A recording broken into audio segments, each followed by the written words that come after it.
Hello and welcome to our Pfaff Icon and Advanced Pfaff Mastery class.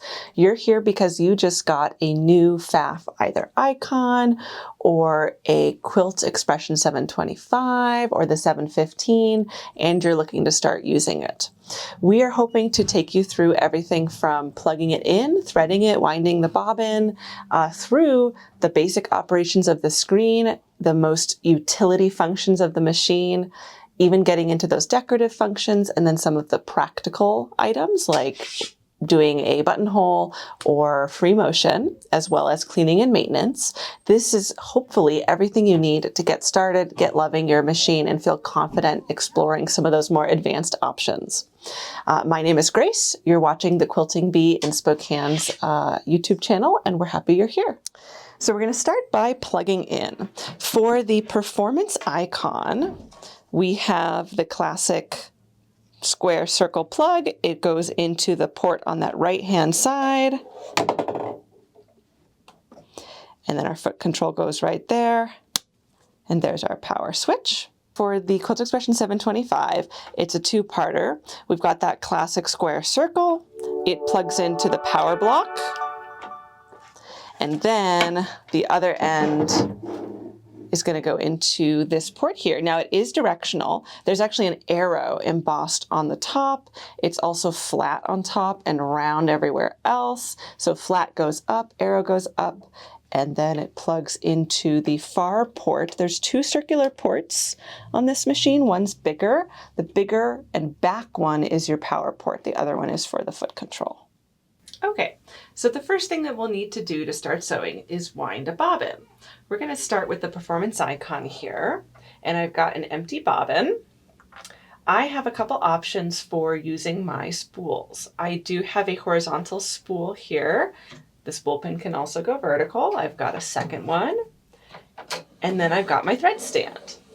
Now, I could use the spool laying down, but there's really no disadvantage to using the spool stand, so we're going for it. We can pop our thread onto either of these. Technically, that would be the bobbin winding spool pin. We're going to go up to our guide, and I want you to notice that the thread does get stuck about halfway down this guide here. You have to pull through that to get it down into the bottom. Now it can travel loosely, but it's not going to come back out.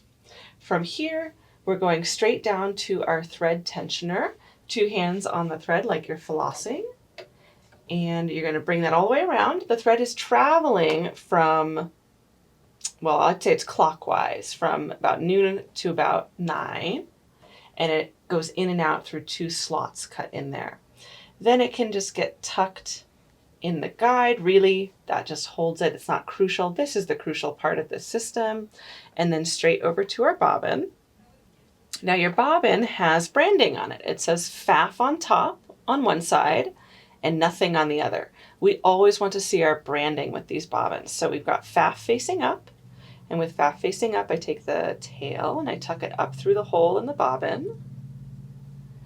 If I have a lot of slack, I'm just going to pull that out. And then the bobbin tucks all the way down, but not in every orientation. It's like a puzzle piece. When it's not matched up correctly, it doesn't go all the way down. So I just give it like a 10-degree rotation, and then it pops all the way down. From here, I push my bobbin winding bumper over, and that tells the machine I'm in bobbin winding mode. I get a new prompt on the screen that says bobbin winding. And this is how I choose my bobbin winding speed.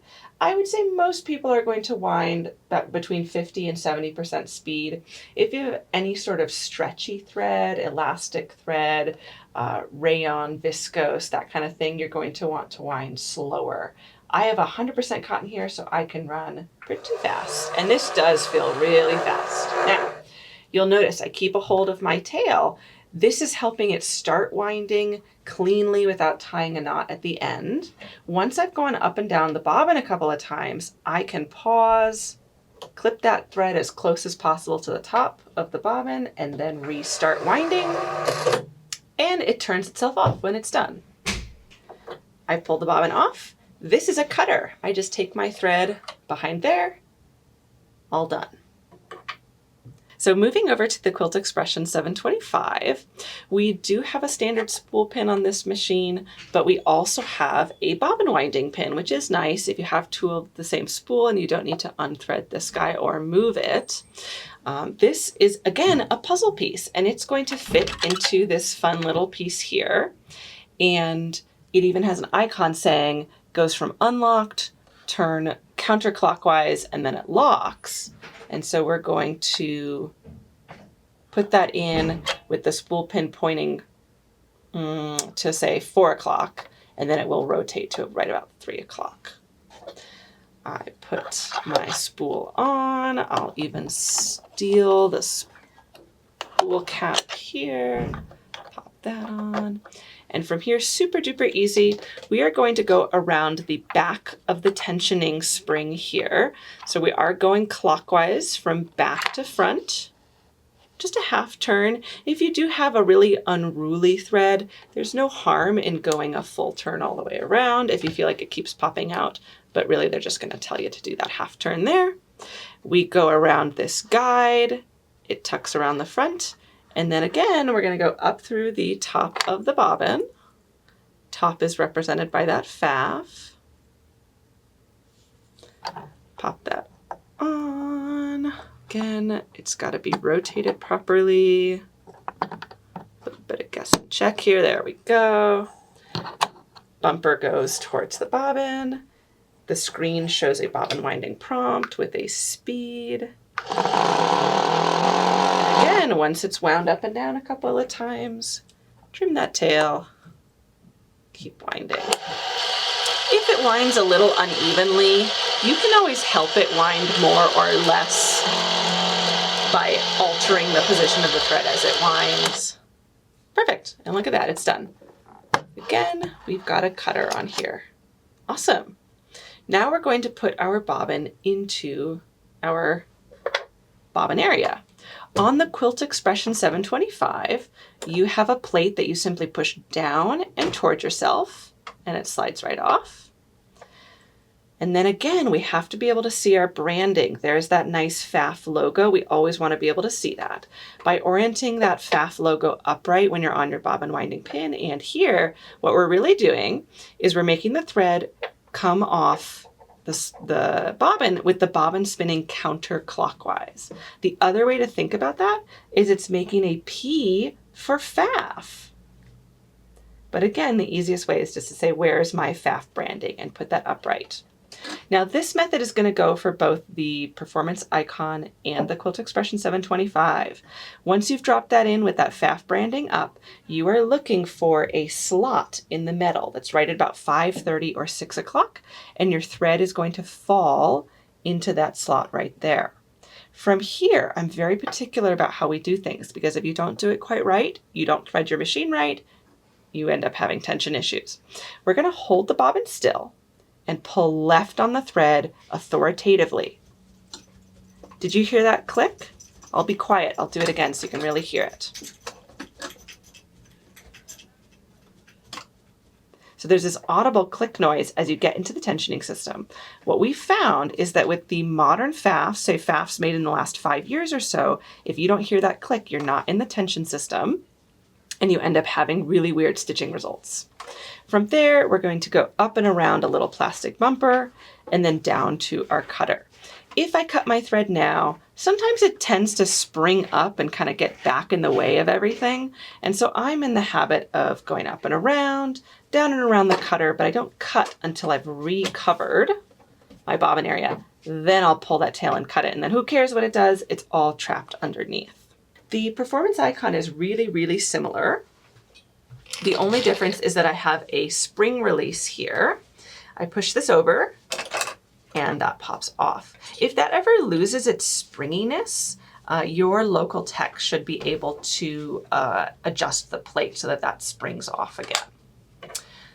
Again, Pfaff goes up, we drop it in, hold still, audible click, up and around, down to the cutter, cover it back up, left side in first, and cut your thread. These are quick set bobbins, so we don't have to bring our bobbin thread up.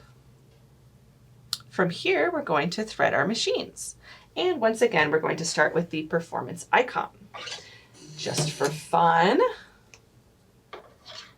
we will go over to the main spool pin there, go up to our guide, pull down past the initial resistance, and then straight over to our gray plate that starts us on our winding. So you'll notice I skipped this tensioning. This is just for tensioning the bobbin. We're going to go around this track. And this is where our tension discs sit. There's a little metal flap. It doesn't matter if you go on the left or right side. Both sides count. I just let it fall where it will.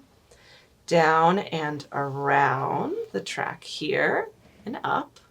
If you cannot see your take-up lever, you do need to turn your hand wheel until you do see it. Now, when your machine wakes up, it makes all those calibration noises. One of the things it's going to do is bring your take-up lever to the correct position. So really, if you have just woken your machine up, it's in the correct position. The other way you could do that is by moving your needle up and down or turning the hand wheel. We're going to go in along the right, out along the left. So I'm essentially sweeping the thread along the edge here. What that does is catch it into the take-up lever. You don't need to be terribly gentle. In fact, authority is my key word for threading, because again, there's these stop points that's meant to keep the thread from coming back out. But if you're too nice to your thread, it won't get in to start. I can check my work by saying, is my thread dangling? Yes, it is. If in fact it just falls back out and dangles from this side, it means I did not catch it into my take-up lever. From here, we go down to a guide right above the needle. Again, there's a stop point right here. I need to pull through that. And if I can't get enough resistance, I'm going to hold my thread somewhere along the thread path so that I can really pull against it. It needs to pop over to the left there. If it's not over to the left, your threader doesn't work. From here, we're going to aim to go under this first little arm. There are technically two arms. I'm just looking at this first arm right here that I'm poking with my finger. Okay, then up to the slot, and I pull authoritatively to the back. I really want to get it deep in that slot. There's a cutter off to the side that I can cut. I go from back to front. And from here, I'm ready to use my fully automatic threader on the Performance Icon. You look for a button that shows a needle with a thread going through it. Push that, and it hands itself the thread. How cool is that? And then I usually pull out a little extra inch. Really similar on the Quilt Expression 725. So on the Quilt Expression 725, we're going to use our main spool pin. I've pulled my auxiliary spool pin. And the first question is, to be upright or to be horizontal? This is what we would call a cross-wound thread. It has X's wound across it. Cross-wound threads like to lay down and they don't spin as they're using their thread. So you actually totally immobilize them with a spool cap and the thread just comes off horizontal. If you have a thread that is stack wound, which is just straight lines running horizontally across the spool, those like to come off vertically, and you don't immobilize them because they need to be able to spin. And so those would sit upright and then they would spin themselves. That adds tension to our thread because it is forced to spin itself. It's not the preferred method, at least for the cross-wound threads. Some delicate threads definitely need to be upright like that, but in this case, this will be laying down. We're going to go from front to back on our metal guide, and then see this triangle with a circle. We're going to go under the triangle, and that's just a pivot point. We come straight down, around, and up. Again, if I just turned this machine on, which I did, my take-up lever should be in the correct position, but I can always turn my hand wheel until I see it. In along the right, out along the left, straight down, and then again, guide right above the needle. And I have to make sure that I overcome the stop point there. And I am holding my thread up top to get tension on it. Pull, pull, pull. Whoa, broke my thread. Somebody's sharpened it. Try that again. Tuck that in there. There we go. I was a little gentler that time. And it popped all the way to the left. From here, this machine is not going to auto lower my presser foot for me like the Performance Icon does, so I'm going to lower my presser foot. Make sure my needle is all the way up. Again, just it's not as an electronic of a machine. It's not going to do that for me.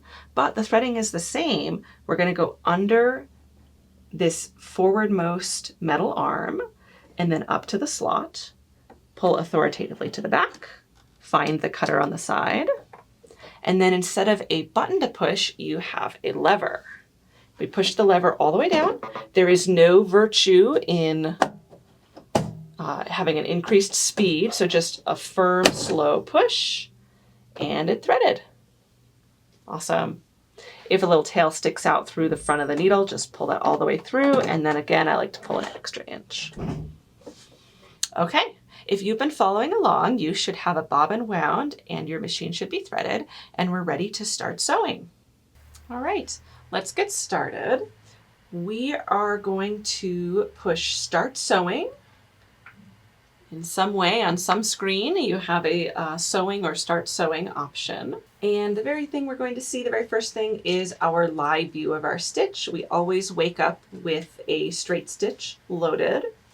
And I just want to make sure that our machine is sewing and sounding good to start. So I've got a sample square, just 2 layers of quilting cotton. I'd love if you were following along. And I've got my standard foot. This actually comes on the machine in the box. This is the 0A foot. I know it's the 0A because it says it on the left and right side of where it mounts onto the presser foot. And we'll go over this in a second, but we just want to make sure that we're sewing to start. To lower our presser foot, to actually put it onto the fabric, I have a presser foot down button. This is true of both machines I have in front of me. Basically the same icon in the same place.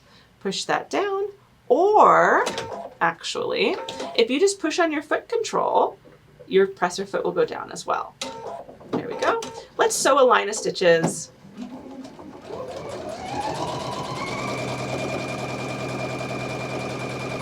And what I'm looking for is to make sure that I don't hear any weird noises, that I'm actually forming a stitch. If you do hear weird noises, or you're not forming a stitch, or your stitch looks super weird, then you need to go back and rethread both your top thread and your bobbin thread. I've come to the bottom of my seam, and you'll notice that my needle is stopped up. And in fact, no matter how hard I try to stop with needle down, it's always going to stop needle. Oh, there we go. As long as I'm pushing for more than half a second, it's always going to stop needle up. This is one of the first settings that you're probably going to want to set whenever you're going to sew. Your needle is stopping needle up by default when your machine comes out of the box. You can reset that at any time by pushing the needle position button. This is going to set both the change the needle position just in any given moment. It's just moving the needle for me. And when I'm pushing it into the down position, it actually lights up a backlight. And on the Quilt Expression 725, there is a light next to. So the icon itself doesn't light up, but there's an indicator light in the upper right hand corner. Something lights up on it. That means that you are now in needle stop down mode. And something cool will happen when you're in needle stop down. Now when I start and stop, A, my needle stops down, and B, the presser foot jumps up for me. It's lifting about a 0.5 millimeter, which gives me just enough room to pivot to turn corners and such. That may also be a setting that you're not interested in, as well as you may want your machine to always wake up stopping needle down so that you don't have to engage that every time you turn your machine off and on again. So the very first thing we're going to do is look at our settings, because there are some very basic settings that you might want set from the get-go. Settings is a gear icon. On the performance icon, it's here in the bottom left. In the Quilt Expression 725, it's in the upper right. Things like the creative icon too, it's also in the upper right. We're going to push our gear icon no matter where it is. And we're going to go to sewing settings. Sewing settings, you may have to select if you're on the Quilt Expression 725. And we are looking for 2 things: needle stop position and automatic presser foot lift. Let's start with that needle stop position. you can choose either up or down. Now, the Quilt Expression 725 has a simplified system, which is simply it stops up or it stops down. And I'll say down because that's my preference. The Performance Icon does have this kind of funny dual column. The white is your forever setting, which means that turn the machine off and on, your settings that are set in white will remain. Your orange settings are temporary. It even says it up top. And so this is just for during this sewing session. If I start a new sewing session, turn the machine off or on again, it will forget those and go back to the defaults. I think they realized that most people really don't need that level of nuance, and so they took it away for the Quilt Expression 725. But it was a really nice idea. That said, I can change my default setting to be that forever I want this machine to wake up with the needle stopping down. Now, if when you stop down, you don't want that presser foot to lift, that means that automatic presser foot lift should be off. And for this sewing session, I would need to turn it off for both. And then I'm also saying, let's say that this is just for this project. I'll turn it off for orange, but you know what? Tomorrow I probably will want that back on. I'll keep that as my default. Same thing on the Quilt Expression 725. You've got automatic presser foot lift. It's a toggle, on or off. Awesome. Okay, from there we have to hit OK in some way. Looks like on the Quilt Expression 725, we can just back out. Back we go. Awesome.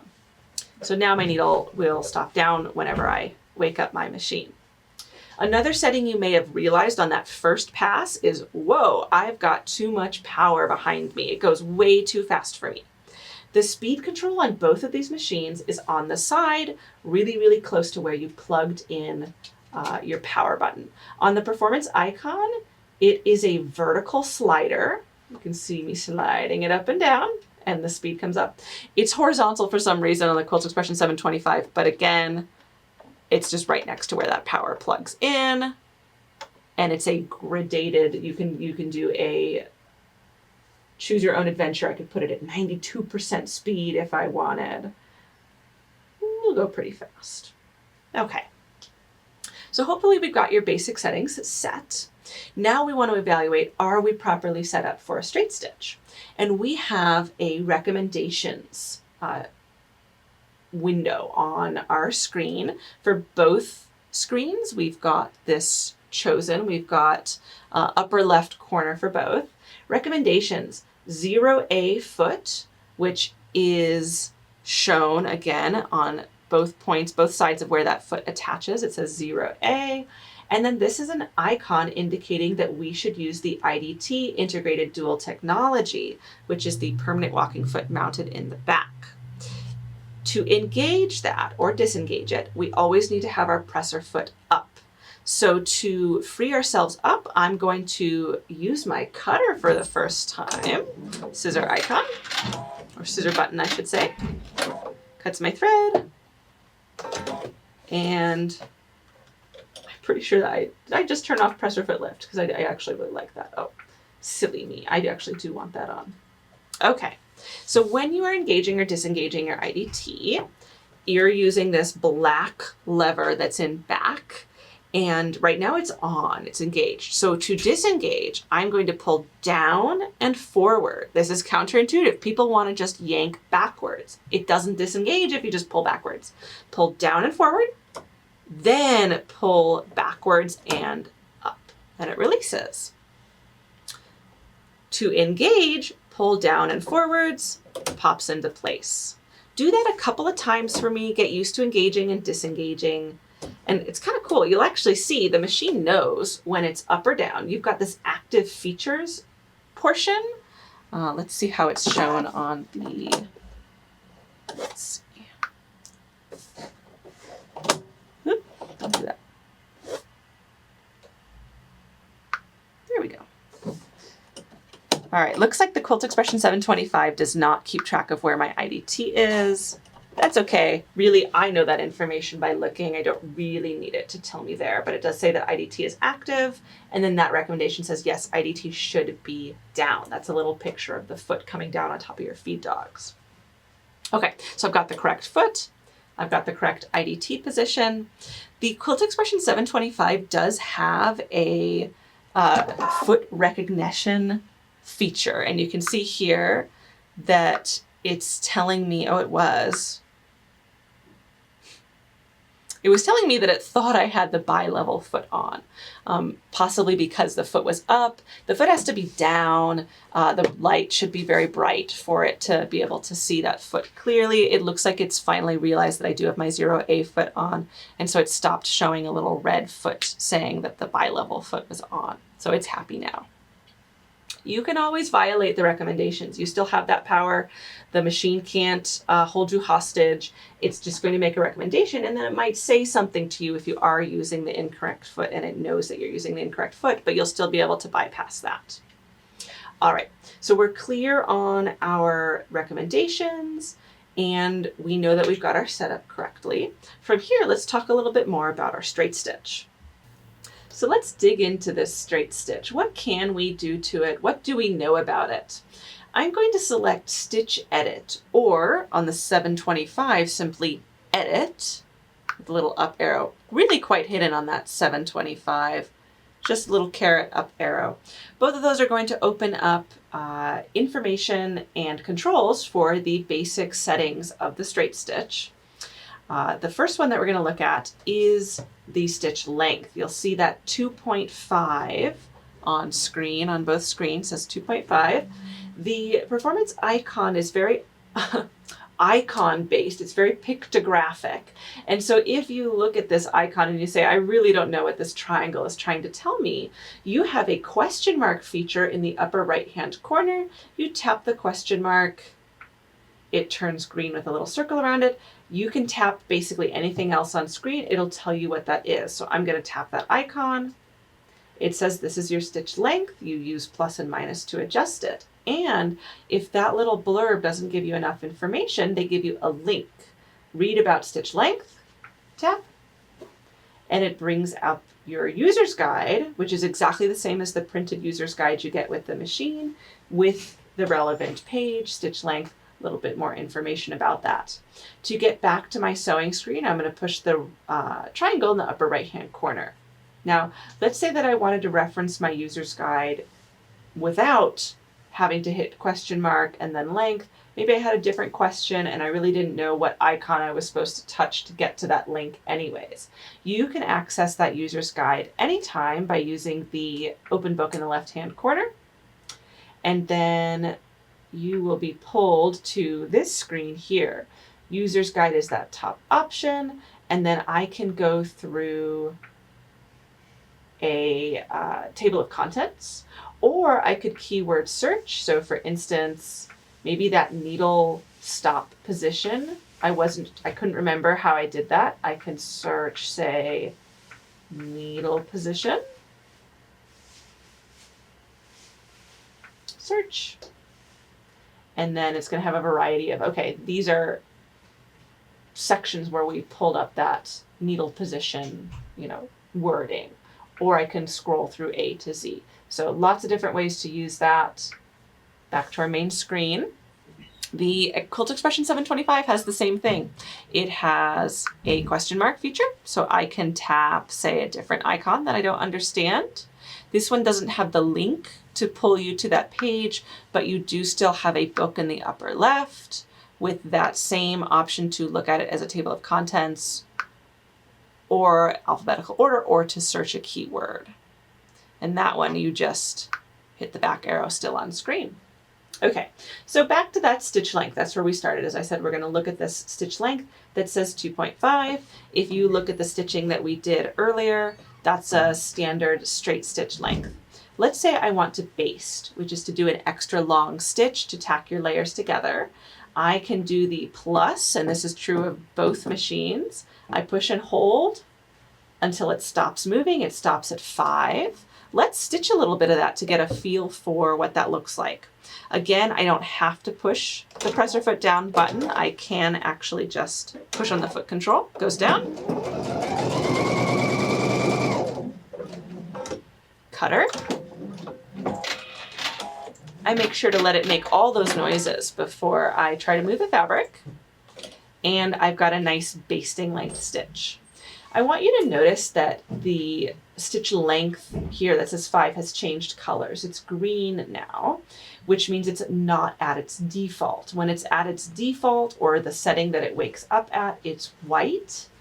This is really easy for me to tell at a glance. If I have a student in a class who says, something weird is going on, I can come over and at a glance say, hey, I see you're not at your default. Or even if I close this menu, oh, well, you'll see later when we turn on some tie-offs and stuff, it'll change a different color, and I can even see when you're outside the menu that something's not at default.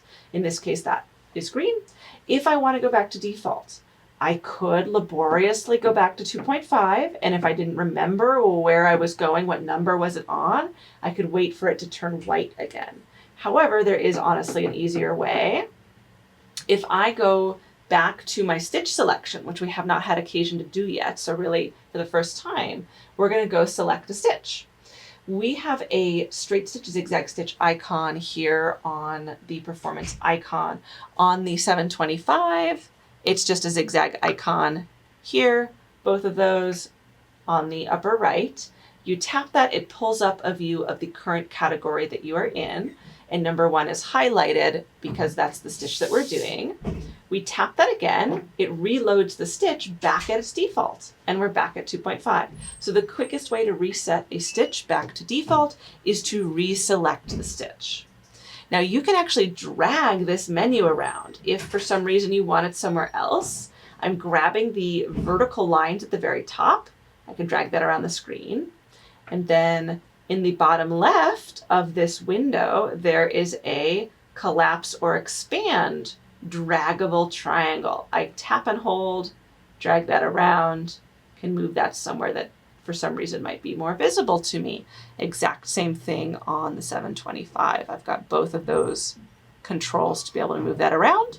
As we navigate both of these machines, you should keep in mind that closing a menu is generally done by selecting the same icon that opened it.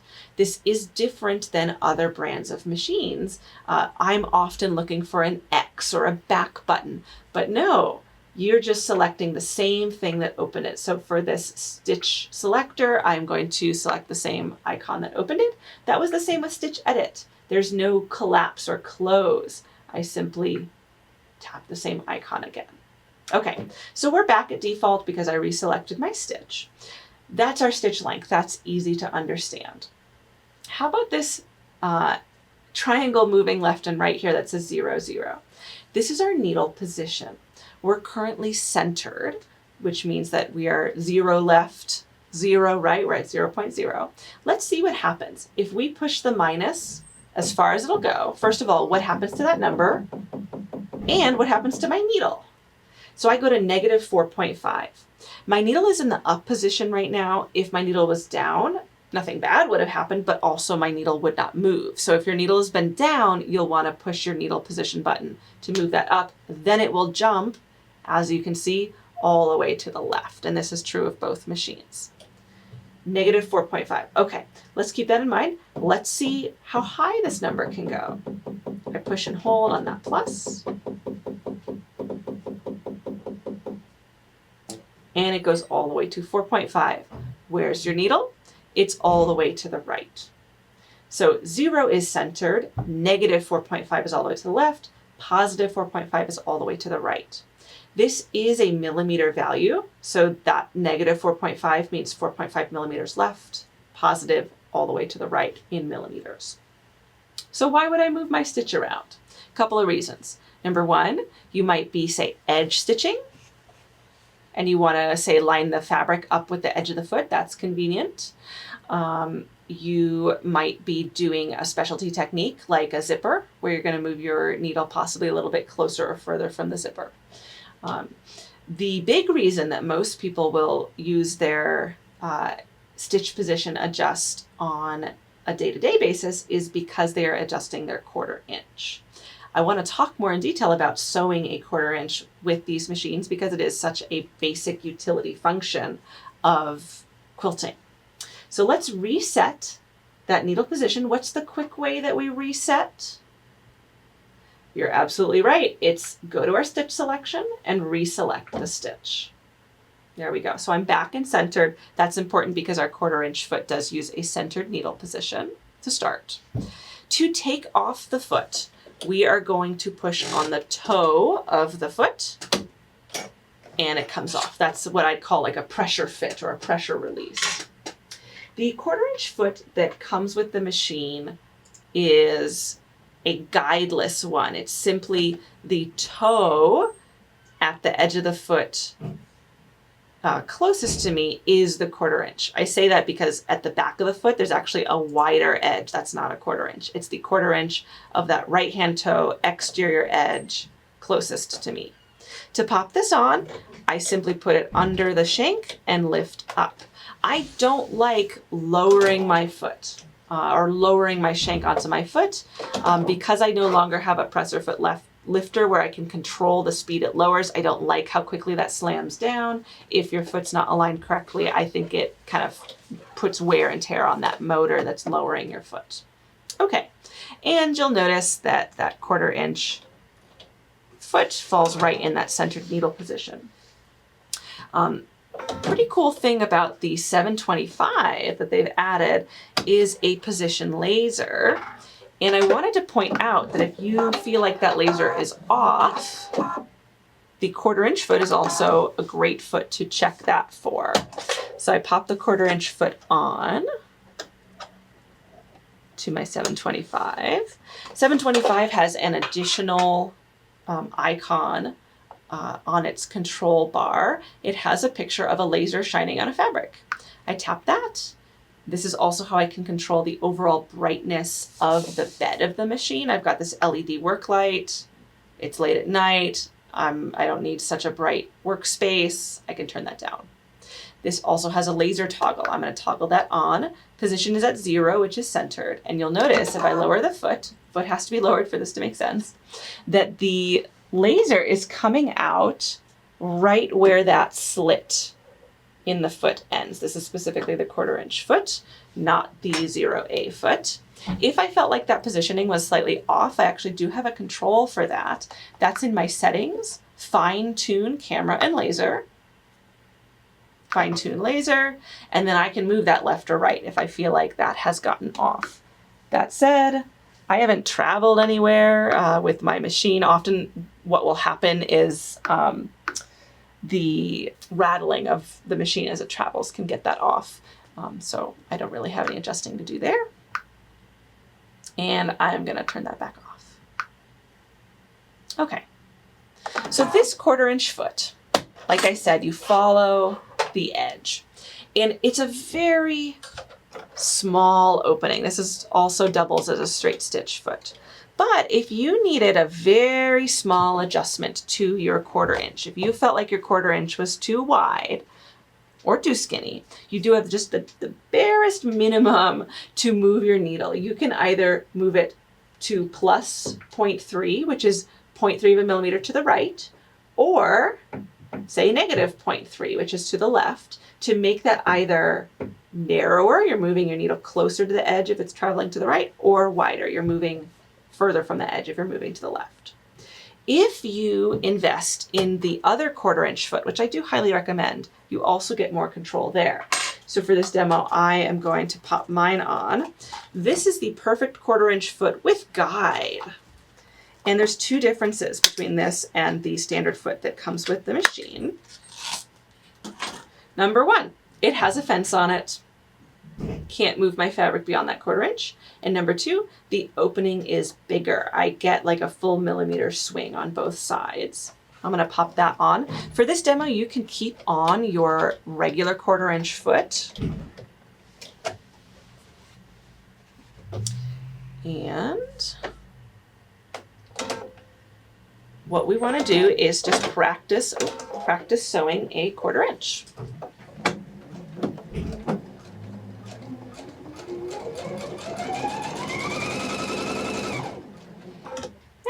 About halfway down, I can peek at it and say, oh, that is a true scant 1/4 inch, and that is the claim to fame for these Pfaff 1/4 inch feet. They are perfect 1/4 inches or scant 1/4 inches, which means that they are narrower than a true 1/4 inch, which is really what quilters want, because we can always trim a bigger block. You can't really stretch a smaller block to be bigger. That said, if the pattern you happen to know, it's really a true 1/4 inch, I can scooch. Oh, look at that. That's why mine was so skinny, is I actually had forgotten to return mine to 0. But we'll say it anyway. I'm going to put mine at more like a true 1/4 inch. I'm going to go to -0.3. I continue running the fabric along that guide or along the edge of the foot. And I get a subtly, again, subtle is the key word. You're doing a 0.3 of a millimeter adjustment. A very subtle adjustment to the width of that 1/4 inch. You get a bigger swing available to you when you have the 1/4 inch foot with guide, and a lot of us, myself included, just are more accurate with a guide. That said, I do like that they include that 1/4 inch without guide with the machine, because people like to use it as a top stitch foot. You really can't use this guide foot as a top stitch foot because the guide interrupts the flowing of the fabric. It can only really work off the edge of the fabric. So that's available if you were to want that. Now, let's talk about another skill having to do with 1/4 inches and what the heck, so that we all match, I'll put my 1/4 inch foot back on. So lock stitching is another critical part of straight stitching, piecing, that same 1/4 inch. We lock stitch at the top and the bottom of our seams in general so that they don't pull apart later. So I would be starting at the top of my fabric, and what I want us to do is try using the reverse button, which is mounted closest to your needle on the part of the machine that leans away from you. That's true of both machines. And the way I do this is I sew forward, then I sew backwards, and then I sew forward again. Now, when I get to the bottom of my fabric, I'm going to sew backwards and forwards. There is one interesting thing that may happen to some of you depending on how you reverse. You may find that your reverse button doesn't work quite as you thought it would.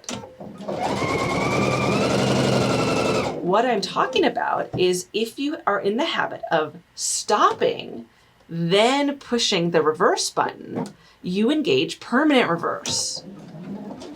And even when I stop holding the reverse, it keeps going in reverse. And there's this little indicator light that has lit up either here or on the button itself if you have the Quilt Expression 725.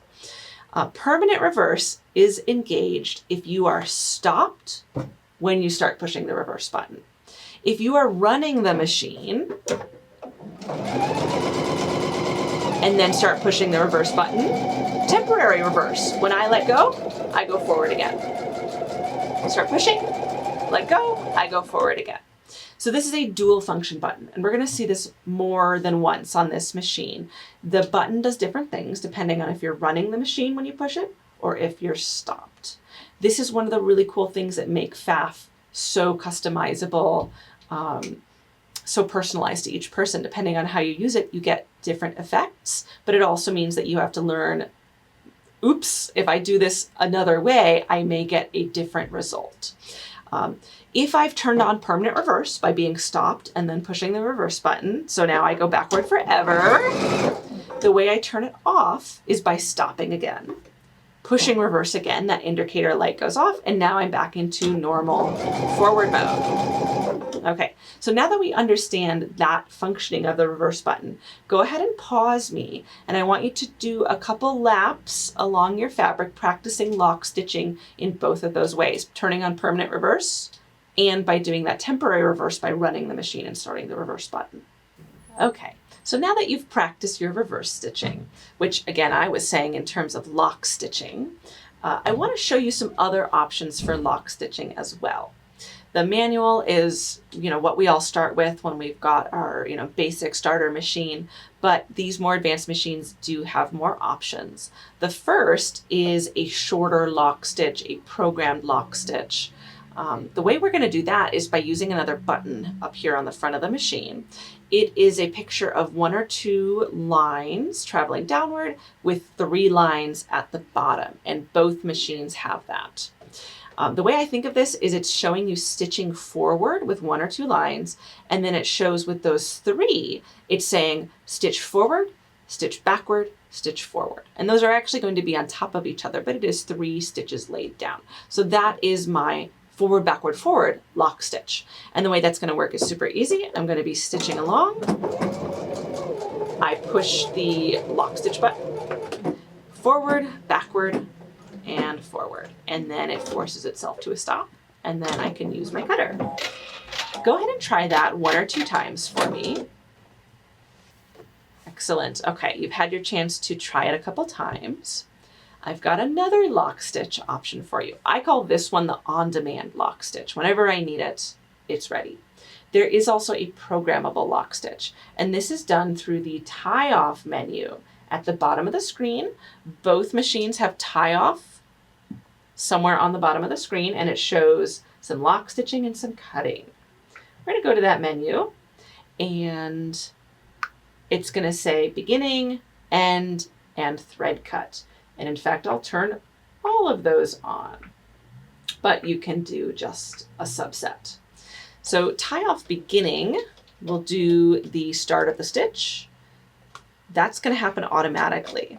And hey, what the heck, let me show you one more thing as we're getting positioned. So I'm trying to start right at the beginning of my fabric, but honestly, it's kind of hard to tell when the foot's all the way up. So I'm putting my foot down. But if I decide, oops, I'm not at the beginning of my fabric, did you know if I push the presser foot down button again, I go to hover height. So the foot's a lot closer to the fabric. I can see better where I'm at, but it's still lifted, so I can lift my fabric. So that presser foot down has 2 positions, all the way down and then hover height. The up button also has 2 positions. We've got regular up and then extra high lift. It even drops your feed dogs when you're on that extra high lift. I don't have a lot of occasion to do that. That would be if I'm putting like a really thick, say, bag with foam in it under the machine and I'm just struggling to get that under the foot. Most of the time I'm just using that double down hover position. Okay, so I've turned on my programmable tie-offs. And like I said, as we're starting, that will happen automatically.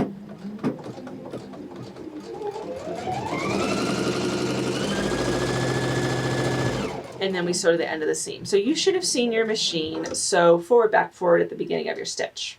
Now that I'm at the end of my fabric, I could wait here as long as I want. When I start again, it's not going to automatically do that tie off, but I turned that tie off on. Why isn't it doing it?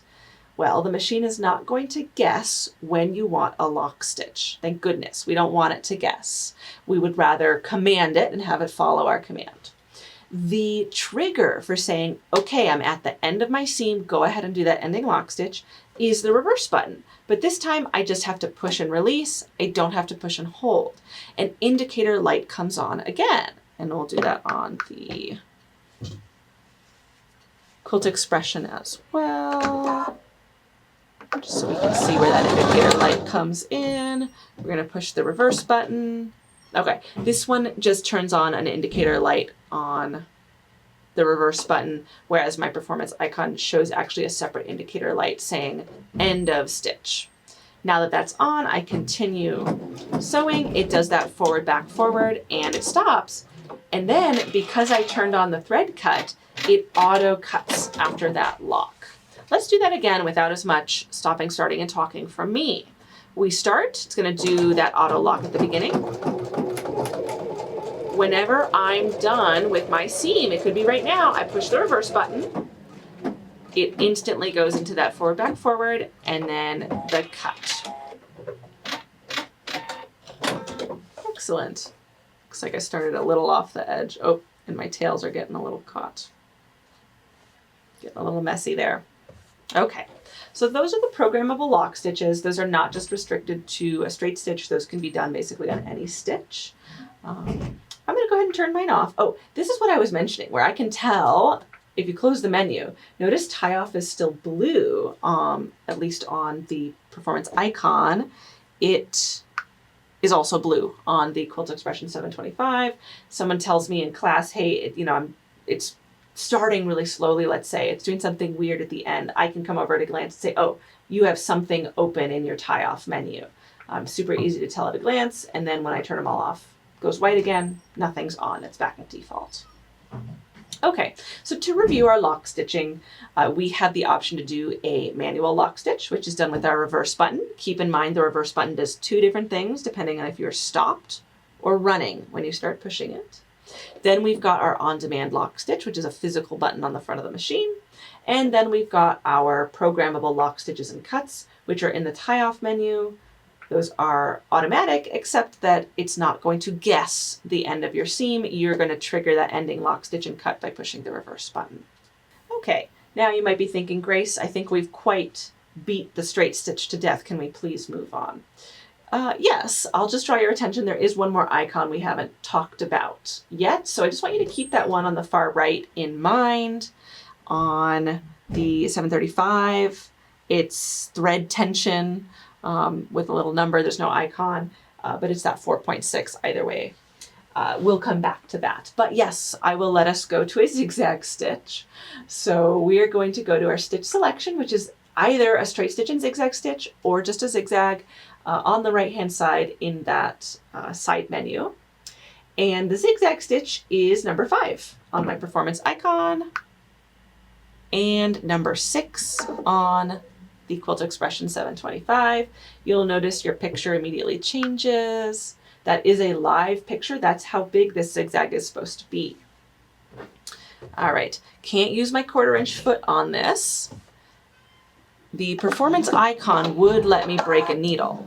So if you are using your 1/4 inch foot and you know you can't be trusted, goodness knows I can't be trusted, you want to say, don't let me zigzag. You can go into your settings and you can select this thing called Stitch with Safety. It's under Stitch Limiting Options, Stitch with Safety. It's like a safety on a gun, is how they mean it. So once I do that, there's no zigzagging. See, put me back at a straight stitch. And it will tell me if I try to select a zigzag, it says, you have told me that you want to straight stitch with a center needle position because you have a 1/4 inch foot or because you have the straight stitch plate. That way it won't let me do anything bad. So that would have been a smart thing for me to do when I put my 1/4 inch foot on. And now that I am going to zigzag, I'm going to take that off at the same time that I take off my 1/4 inch foot so I don't break anything. Turn off the Stitch with Safety. And we're going to go back to the 0A foot. How did I know it was the 0A foot, other than that I'm the teacher and I know these things? If you said it's because it says it in your recommendations, you're absolutely right. So we're going to go to our zigzag stitch, which is number 5 or 6.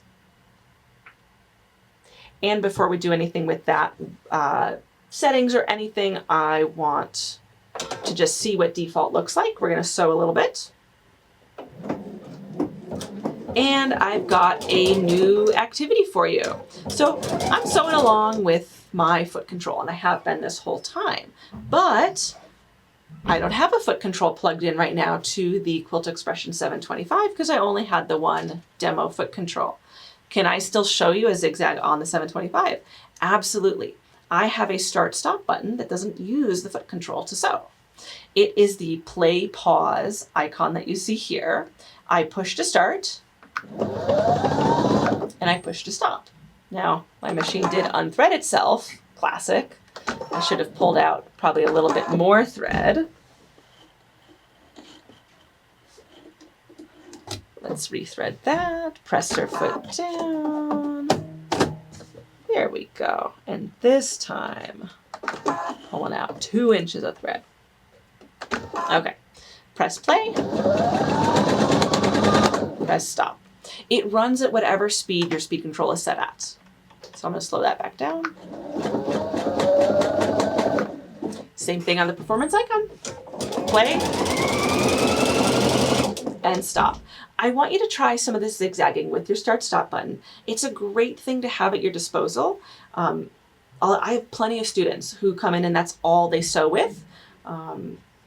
You never know when you might encounter a situation where you need to use the start-stop button. And then certainly when we get into free motion, I will make a hard case for why I think the start-stop button is better.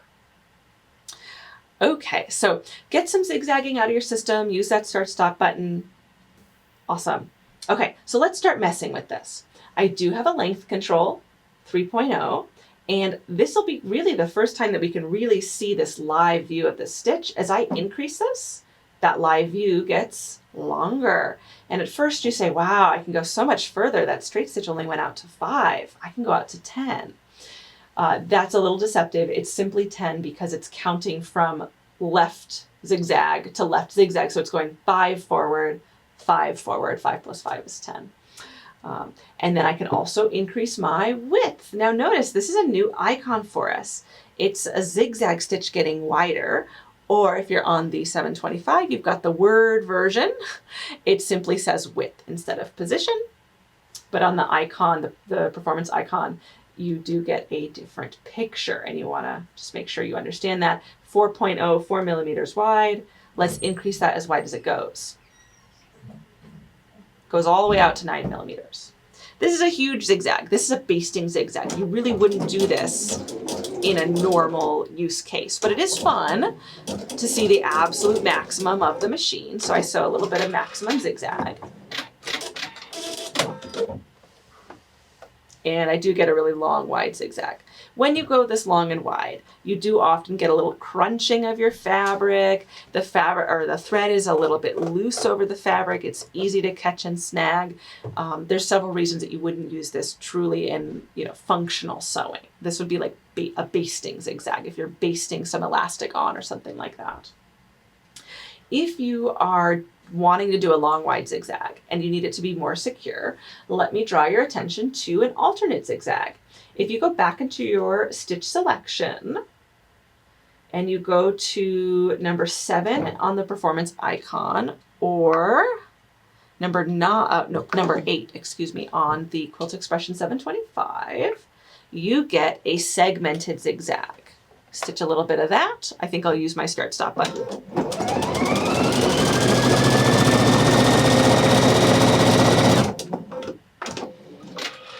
And if you study that, you should be able to tell me what's different about it.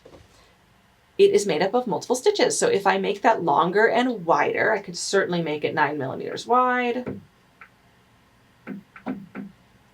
That can get as long and wide as my original zigzag, but it's a lot more secure. It's not crunching my fabric. Okay, now let's go back to default on this stitch. I'm going to stay on this segmented zigzag. I like this stitch a lot. And I want to show you something. Do you see how on your stitch width for the performance icon, there's this dual dot down at the bottom? That was not there when we were on a straight stitch. This dual dot is showing you that there's actually 2 functions hidden behind the same location. I can tap the icon to make that stitch position appear. And that's what we saw when we were on a straight stitch. These 2 are linked, so if my stitch is as wide as it can go, I cannot move the stitch left or right. You'll notice it's grayed out. But if I make my stitch less wide, and I go back to that stitch position, I can shift the whole thing right, oh, silly me. And this is actually, the reason I'm showing you this is people get into trouble because they jump icons and they don't know how they did it. There we go. So now I can shift over, say, to the right.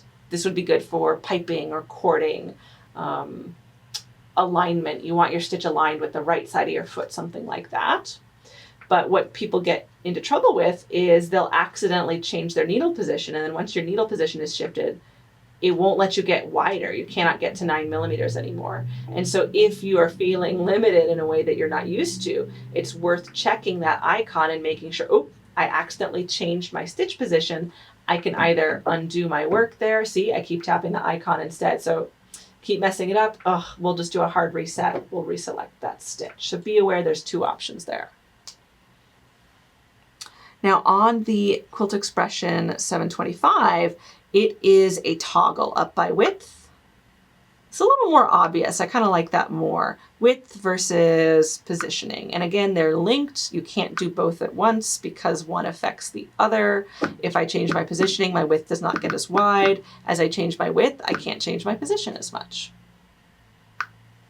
Awesome. So that's that width icon, which again is not available on a straight stitch, because what makes a straight stitch is there's no width to it. It doesn't zig, it doesn't zag.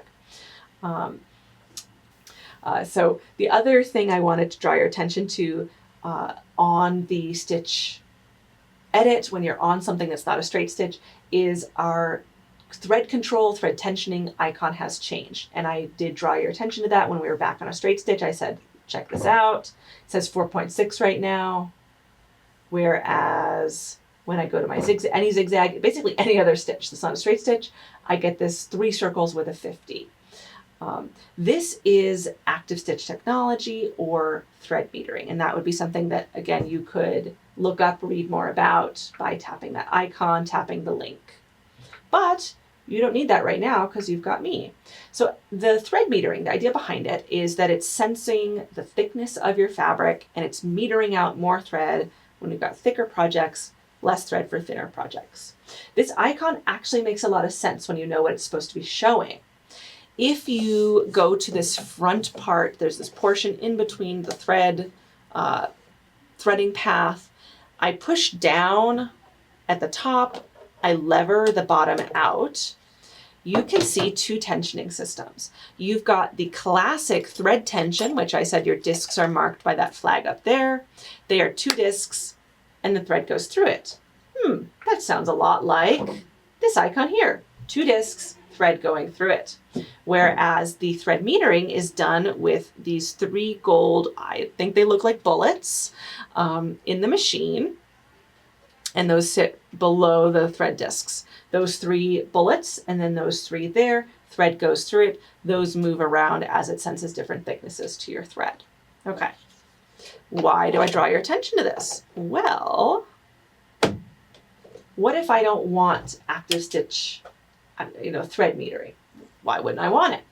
Well, it's great when it works, but the thickness of your fabric is not the only thing impacting your stitch quality. And there are times that I just want to talk to my good friend thread tension, not my new friend active stitch technology. So for instance, if I mismatch my colors top and bottom, which I'm actually going to do for sake of demonstration, or if I have different materials top and bottom, which again I am doing because I'm putting a polyester thread in the bottom and I have a cotton thread on top. If I have different weights, if I have different brands, basically if you didn't wind a bobbin off of this spool, you have slightly mismatched threads. And so your tension is not going to be perfectly balanced. These machines are tuned for a matched top and bottom thread. They are tuned to be using like 2 layers of quilting cotton. And so if you are changing those variables, thicker fabrics, thinner fabrics, batting in between, foam in between, different threads top and bottom, all that's going to affect the stitch quality, and you don't get to get mad at your machine about that stitch quality changing because your machine doesn't know what you're doing. It can't sense that you've put a different color thread in, and really you don't particularly want it to try because we're just not there yet with the intelligence we can put into the machines. You are so much smarter than this machine still, and you can react to these changes. So if I mismatch my threads and I need to adjust, you don't know ahead of time, you do a stitch out and you see what you think of the stitch quality. I need to adjust it. Okay, I'm going to temporarily turn off my active stitch technology. The way I do that is by going into my settings, finding active stitch technology, I'm going to make a temporary change. Now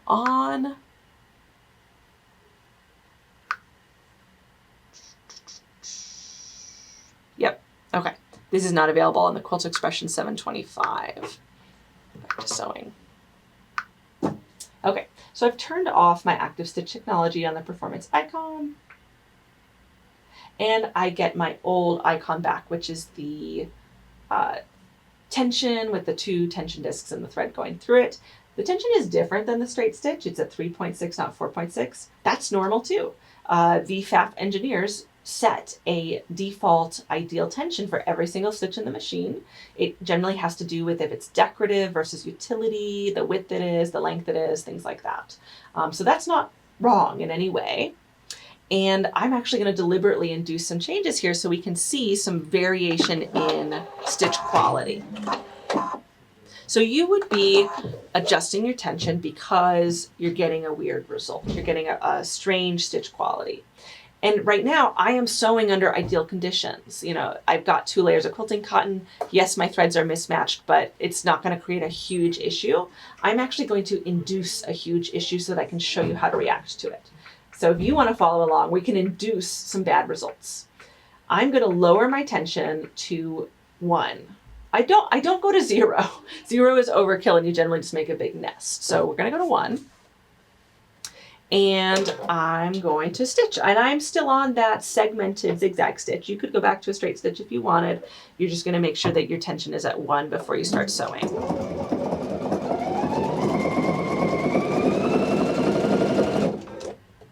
Okay, this is one of those things, this is why I don't go to 0, is it says I don't even think I'm forming a stitch. So let's see what I did on the back. All right, top looks good. That's one of those funny things when your tension is very low. Top looks good. Oh God, that's worse than I feared. Okay, that didn't even form a stitch. Let's be a little less dramatic. Let's go to 2. I still need it to form a stitch.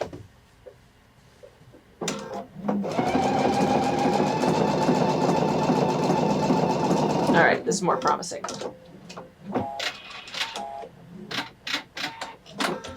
All right, good on top. On the back, I see a ton of white. I have a blue bobbin thread, and you can't hardly see any blue. It's like barely in there. This is the classic tension too loose scenario. I'll show you on a straight stitch because that's really where people encounter it. So I'll go back to straight stitch, lower my tension. Tension doesn't stay lowered because you get that reset every time you change stitches or reset a stitch. That tension goes back to default. So I have to reset that low tension.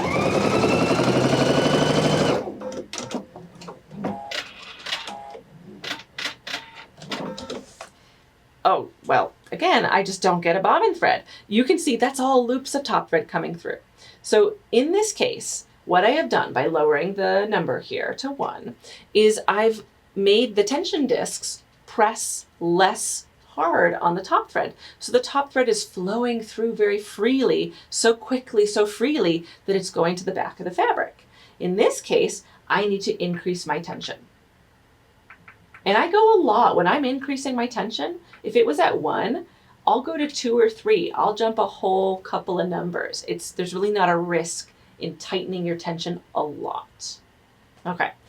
Now, to see a tension too tight result, I am going to go to a zigzag stitch. I can't be on a straight stitch anymore, it just doesn't work. And I am going to make my stitch wider. So zigzag stitch, stitches wider, and again, tension reset. So I'm going to crank this baby up.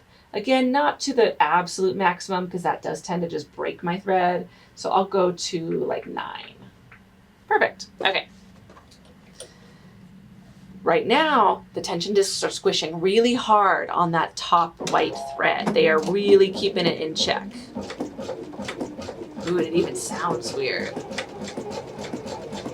And it's crunching my fabric, I can tell. Oh yeah. Look at that. So, my zigzag stitch was supposed to be as wide as possible. I get this teeny tiny little white zigzag. And the reason it's so teeny tiny is there is blue bobbin thread pulling through on both sides. Interestingly, the back looks okay. The back is a zigzag. It's a wide zigzag. And that's because the bobbin thread is covering not only the back, but it's also pulling up through and starting to cover the front. The way I think about this is the top thread is so tight because of my tension that it is yanking the bobbin thread up. When you're getting bobbin thread on top, you need to relax that top tension, lower that down. Again, there's not much reason that you would be altering your tension on purpose in order to induce this weird result. The one thing I can think of is when you're gathering, you do often crank your tension up really high. But the reason we're doing this here with such extremes is just I want to show you this is the result you'll get even if it's at default. If you have some sort of weird thread thing going on, your tension can be at default, which, oh my goodness, is 3.8, I guess, 4.0. You'll get something like this, and then you're going to adjust from there, higher or lower. You don't have to memorize the tension rules. We've gone over it briefly. Tension too low, you see your top thread on the back. Tension too high, you see your bottom thread on the top. All you have to be willing to do is guess and check. Be willing to lower or raise your tension. Nothing terrible happens. And then try again. Problem got worse. I guess I went the wrong way. Try it the other way. Oh, it got a little better. I'll go a little further. Be willing to guess and check with your tension. That's there for you to adjust. So there's one last thing I want to talk about in our utility section, which is presser foot pressure. I think presser foot pressure is an underrated ability. It is something that you would adjust if you're using very thick fabrics, very thin fabrics, putting your binding on when you've got 2 layers of binding, plus, front batting and back, for instance, when you're top stitching, things like that. Presser foot pressure is how hard your foot presses on the fabric. And by foot, I mean little presser foot here. You can see that on the Quilt Expression 725 as this alternate that sits behind your thread tension toggle. So thread tension or presser foot pressure. It's a little more hidden in the performance icon, which is a shame because it's such a useful feature. It's in our settings. And then presser foot pressure is down here. I just scrolled a little bit there. 6.5, and I've got a plus and a minus. The lower the number, the less pressure the foot is putting on your fabric. I lower it when I'm going through thicker stuff, thick stuff that is squishy. So batting is a great example. Have you ever been putting your binding on and the binding is rippling towards you, it's pushing forward towards you, and eventually you tack down like a wrinkle in your batting? I hate that. That can be helped, by using your IDT, that's what that's there for, but also if you decrease your presser foot pressure, which lets the foot a little bit lighter, it's not stomping as hard into that sort of pillow of batting, and it's not creating this depression that then is pushing forward. So I highly recommend that when you are doing those thicker, squishy things, batting, foam, just lots of layers, that you decrease that presser foot pressure. If you had really thin fabrics and you felt like they were slippy sliding around, you could increase that presser foot pressure as well. We'll put that back to normal, however, which was 6.5. Okay, so let's review what did we cover in this utility section. We have gone over the basics of straight stitch and zigzag stitching, which is length, width, stitch position. We went over sewing a 1/4 inch foot with your 2 1/4 inch foot options. We went over quite a few lock stitch options as well. That would be reversing manually using the reverse button, or using the on-demand lock stitch button, or using the tie-off commands that can be programmed on your screen. We also went over thread tension, briefly talked about thread metering. And from here, we're ready to learn some more advanced stuff about the machine. So we're going to take a little break. I want you to take a little stretch break as well, brain break, get a snack, get some water, what have you. When you come back, we're going to use a fresh piece of fabric, and it's going to have stabilizer in it. So there's a little bit of stabilizer or interfacing. We're going to do some decorative stitching, and those put a lot of stitches into your fabric. And as you saw from our zigzag stitching, a lot of stitches in fabric close together means your fabric starts to crumple. So to keep the fabric laying flat, we're just going to chuck some interfacing in there. All right, we'll see you when you come back. All right, welcome to decorative stitching, where we get to touch some of the more peripheral things hanging out on our screen. So decorative stitching, we are going to change categories for the very first time. So let's actually talk about, what do you mean stitch category? What do you mean stitch subcategory? So your stitch categories, which you can see if you open up your stitch selection menu, have numbers, and then there are subcategories that are also numbered. So our first category is 1 for utility, and then there are subcategories. 1.1 is called essential stitches. That's what we're on right now.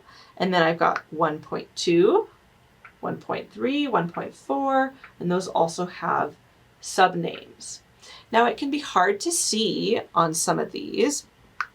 For instance, if the window is too small, certainly on my Performance Icon, the name gets cut off and I only see a partial selection of that window. So on the Performance Icon, they do have a bigger version of this window. The column in the upper right, there's 2 columns on screen, upper right brings you to a full page. Now on the Expression 725, they did say, you know, we don't think you need a whole extra page for that. It's nice on the Performance Icon, but on the Expression 725, they just let you expand that window as far as you need it. We'll look back at the Performance Icon though, because this is a really nice big view of what we're doing. We're going to go to satin stitching specifically, which is category 4. The Expression 725 does have a breakdown printed on the lid showing you 4.1, 4.2. You can see that those are satin stitches. We are going to go to 4.2, so subcategory 2, and then stitch number 2. And let's make sure that's the same on the Quilt Expression 725, 4.2, stitch number 1 on the Quilt Expression 725. What I want you to end up with is you're on a leaf shape or a football shape, if that makes more sense to you. Okay. First thing we do when we change stitches, we look at our recommendations. We see that it's recommending the 2A foot. And for the first time on the Quilt Expression, we can see evidence of a mismatch. It says, I recommend the 2A. I sense that you have the 0A. So when we start stitching on that Quilt Expression 725,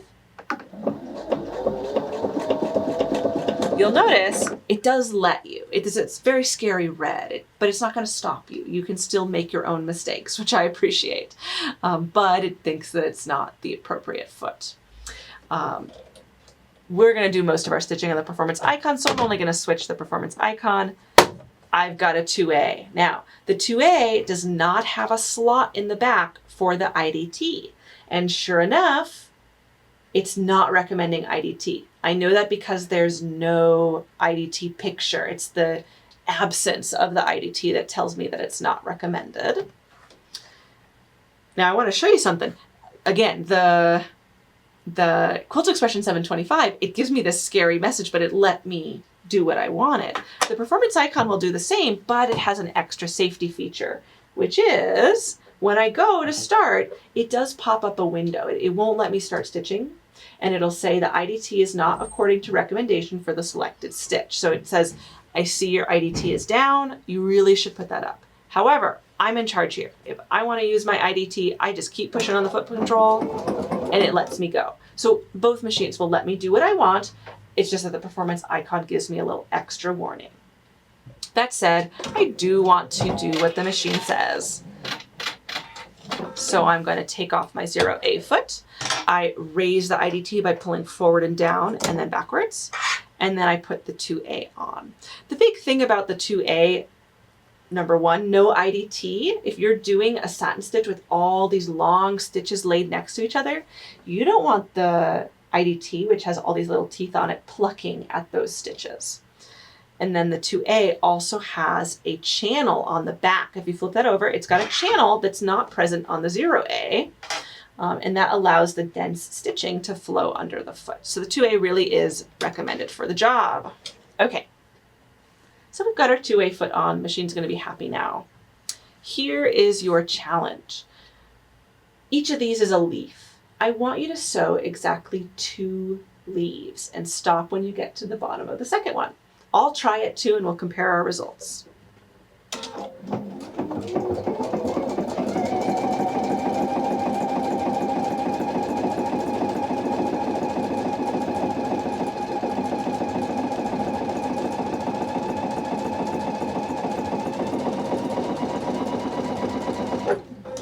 Okay, see how we did. I think I did pretty well. I basically stopped right at the point. I might have stopped right as it was starting the next leaf. No matter how well or how poorly you did, what I want you to see is, oh boy, that was stressful. It was really stressful to watch the zigzag narrow and then you're waiting for it to be at its narrowest, but you're not quite sure. There's got to be an easier way. There is. If you are doing a decorative stitch where you just need the end of the stitch to finish and stop when you're at, a clean stopping point, you absolutely can tell the machine to do that. It is so easy. What you're going to do is wait until you're on the last leaf. So if I'm eyeballing it and I'm waiting until I'm at the very edge of my fabric, I get some advance warning. I can tell this is the last leaf I'm going to be able to fit. And so when I'm on my last leaf, anywhere in the middle, I'm going to push the scissors while the machine is running. As long as the machine is running when I push the scissors, it understands I will wait until the end of the stitch and then I will cut my thread.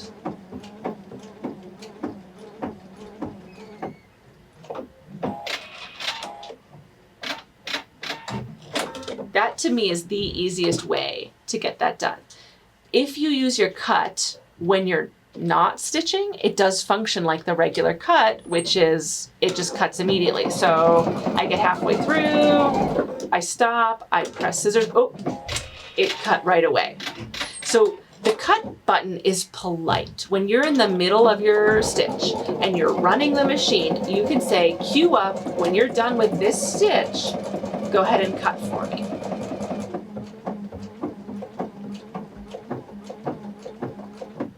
And it's doing a lock stitch at the end there as well. Now, that is not technically the stitch end method, but that to my students is the quickest, easiest way to remember, is you push the scissor icon while the machine is running. However, there actually is a stitch end button if you were to look up stitch end in your manual, which is this button here, which we have not had occasion to talk about. And it has two functions, just as we've seen with the reverse button, and now we've seen with the scissor button. It has two functions depending on if you're stopped when you push it or if you're running the machine when you push it. So I'll show you both functions. The first function, let's say I did a bad thing. I wanted to push stitch end. Oops, I stopped. I pressed the scissors. Oh no, it cut it immediately. I'm halfway through that stitch, and so when I start again, I will still be halfway through the stitch, and that's what happened before when I was doing my demo there. I have a headless leaf. I need to start over. That's what this icon is showing you. Triangle means stitch in Pfaff, and it has a line at the beginning. Now on the Expression 725, again, I think they're taking feedback. I think they are kind of thinking about how could we make this more obvious to people who haven't been lifelong Pfaff owners and they know that that triangle is a stitch. They just have this zigzag and they say go back to beginning. So same thing. You push that when the machine is stopped, it goes back to the beginning of the stitch, and even though I ended at the middle of my leaf, I now start at the beginning. Oh, thank goodness. So primarily, and what the illustration shows you is it's a stitch begin button or stitch start over because the line's at the top. When you're running the machine, it's a stitch end button. So if I'm running it and I push the button,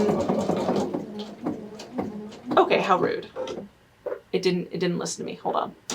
I must have been stopped.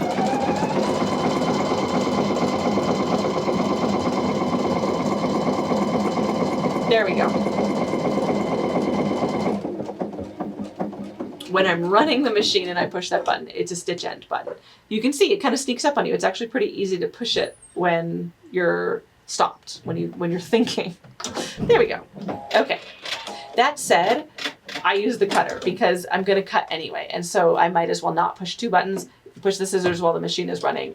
It cuts at the end of the stitch. All right. So that was my long-winded way of saying, if you need a certain number of stitches or you're filling a space and you need to come to a clean end, you don't want to cut the leaf off in the middle, you have that option to sort of eyeball it. When you're at the end, you push the scissor icon while the machine is running.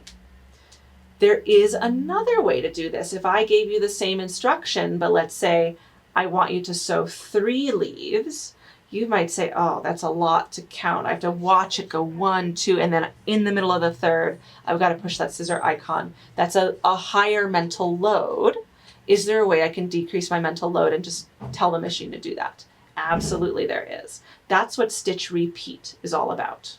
Stitch repeat is along the bottom bar for both machines, and they both pull up 2 options, one called the patchwork program and one called the single stitch program. The patchwork program memorizes a given length. It's really for piecing, so you do it on a straight stitch. It memorizes a given length and then it repeats that over and over. I'll be honest, I see it as a very narrow application. Maybe you're doing half square triangles over and over, and you want it to sew the same length over and over. It's just not something that I use. However, I do find the single stitch program very useful. So we'll go there, single stitch, and it says, okay, we're gonna start at one repeat, and your live feed even shows that. And in my case, I had said, actually, I'm going to do 3. Let's do it. So I program in 3. Now I don't have to do anything. When I've sewn 3 leaves, it will stop by itself. Watch this.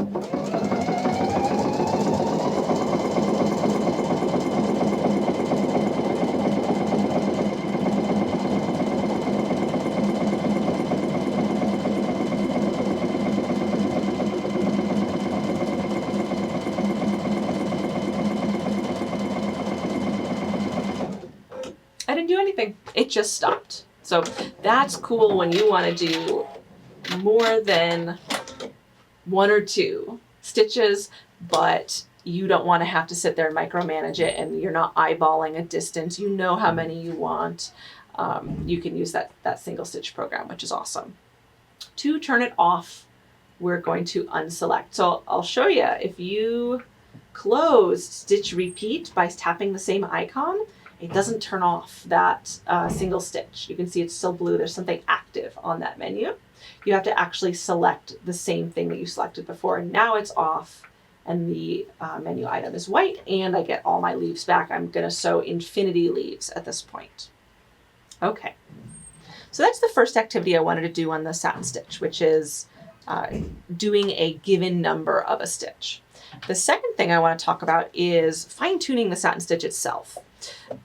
You can see I'm seeing some blue fabric through my white stitching. I'd really like it if there was a denser stitch there.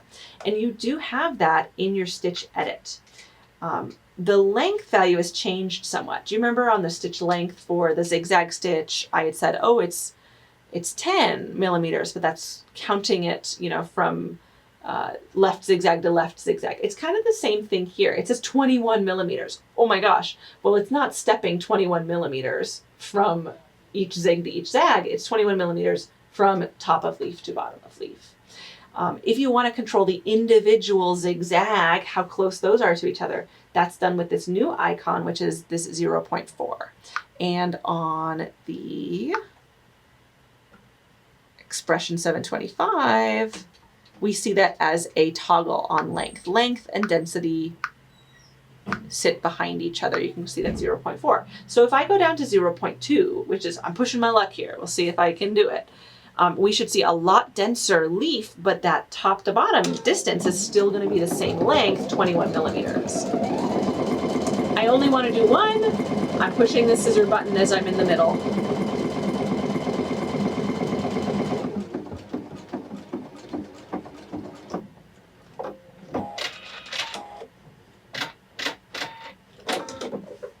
Oh my goodness, I love it. That's a satin stitch right there. That's way denser.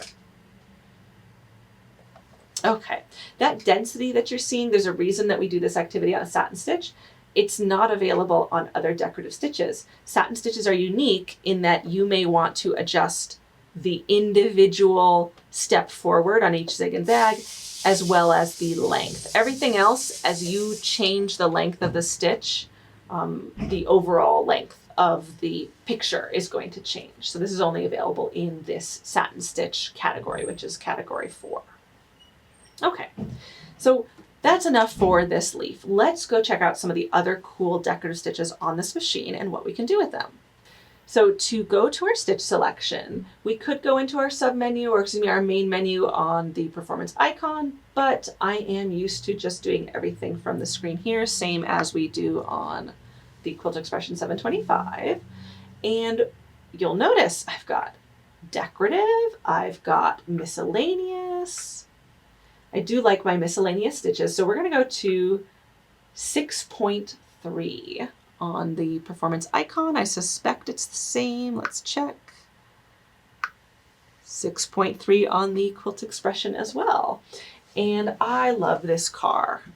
We're going to go to 6 for the Performance Icon and 9 on the Quilt Expression. So the full statement of the stitch we're on would be 6.3.6 on the Performance Icon and 6.3.9 on the Quilt Expression 725. Okay, now before we do anything to it, of course we've got to get it out of our system. Let's just see what this car looks like. I think it's so fun. Sew a couple of cars real quick.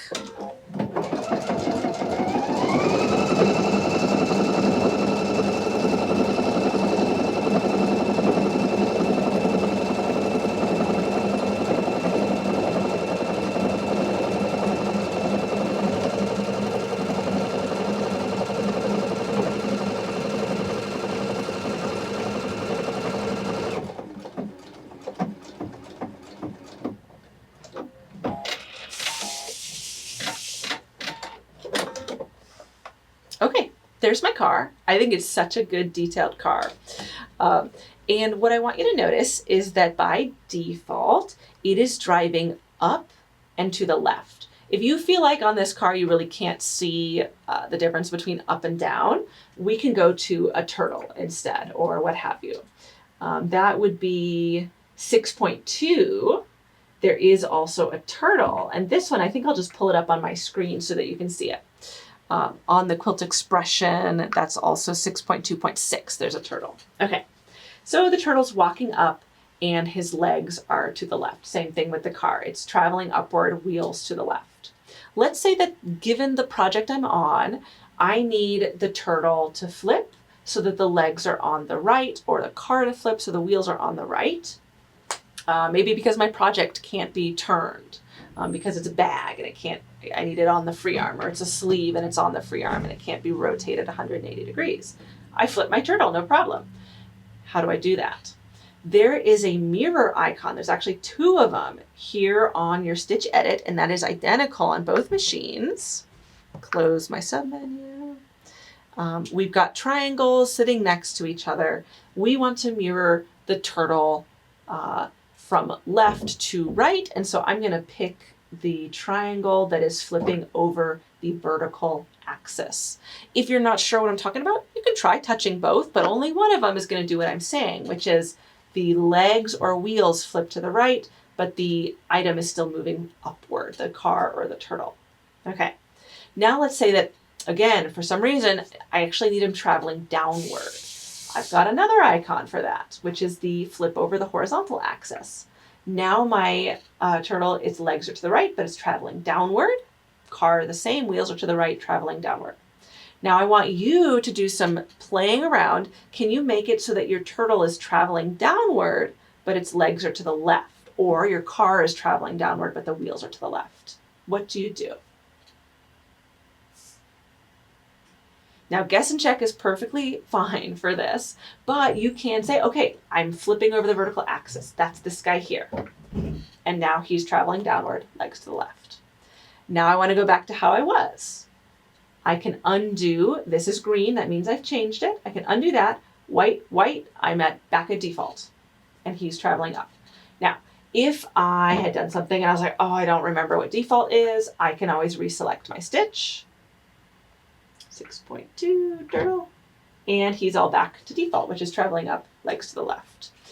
We can make him face 4 different directions, and we did. We talked through it. If you say, I don't think I made him face 4 different directions, go back through it, tap the different variations of that, select one, select the other, select both, select neither. That's 4 different ways he can travel. I do get asked, can I make him walk that way? Totally sideways. Not exactly. There is sideways motion on this machine, and we'll talk about that. But no, generally you would just alter the orientation of your project to get him marching sideways on your project in that orientation. Okay, so that's stitch mirroring. Again, like if you feel like these icons are not super clear, you can always push that question mark, tap the icon, mirror side to side. This one doesn't have a link, but it gives you a vocab word, mirror, to go search in your book, for instance. So hopefully I piqued your interest with that mentioning of sideways motion stitches. Let's check those out. They're also really cool. And what we're going to do is use this sideways motion to start talking about lettering, because that's the other big thing that people want to do with their decorative stitching.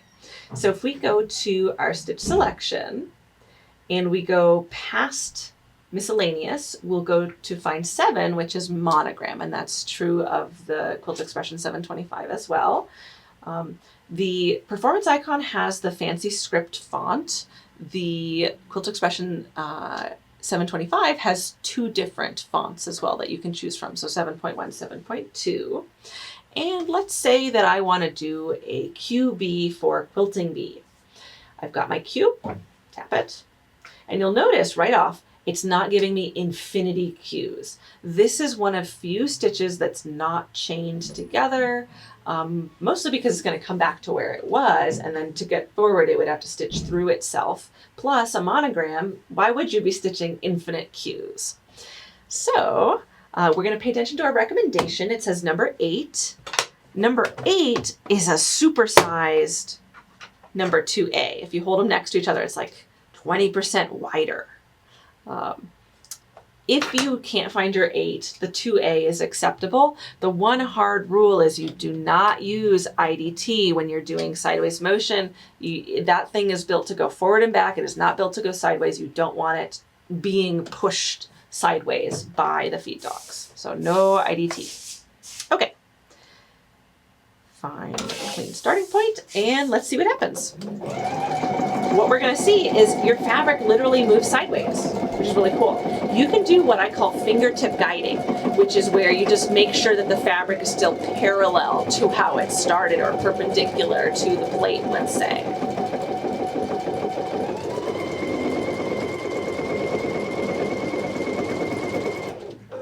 Stops when it's done. And then I'm going to go find the second letter of my monogram. So, beautiful cue. This is one of those things that is so striking about the Pfaffs, is their lettering is so big, so fancy, it's like you're doing embroidery without having an embroidery machine. Now let's go find my B for Quilting Bee. And you do have to pay attention to where it starts. See the green crosshairs showing me where it starts? So I need to know, okay, it's starting in the center, and I need room for that curl. I don't want to put my needle right next to the cue. I need room for that to go to the left.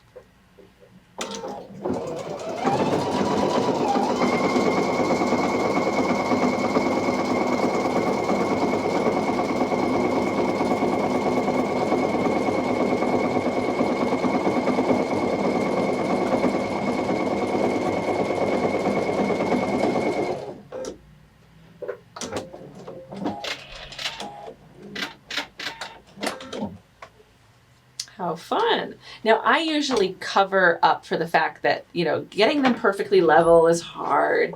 That left-right, shift is hard. I usually cover up, any little variances by offsetting them intentionally. So they're usually like on a diagonal, and then it looks so artsy and intentional, but such a cool system.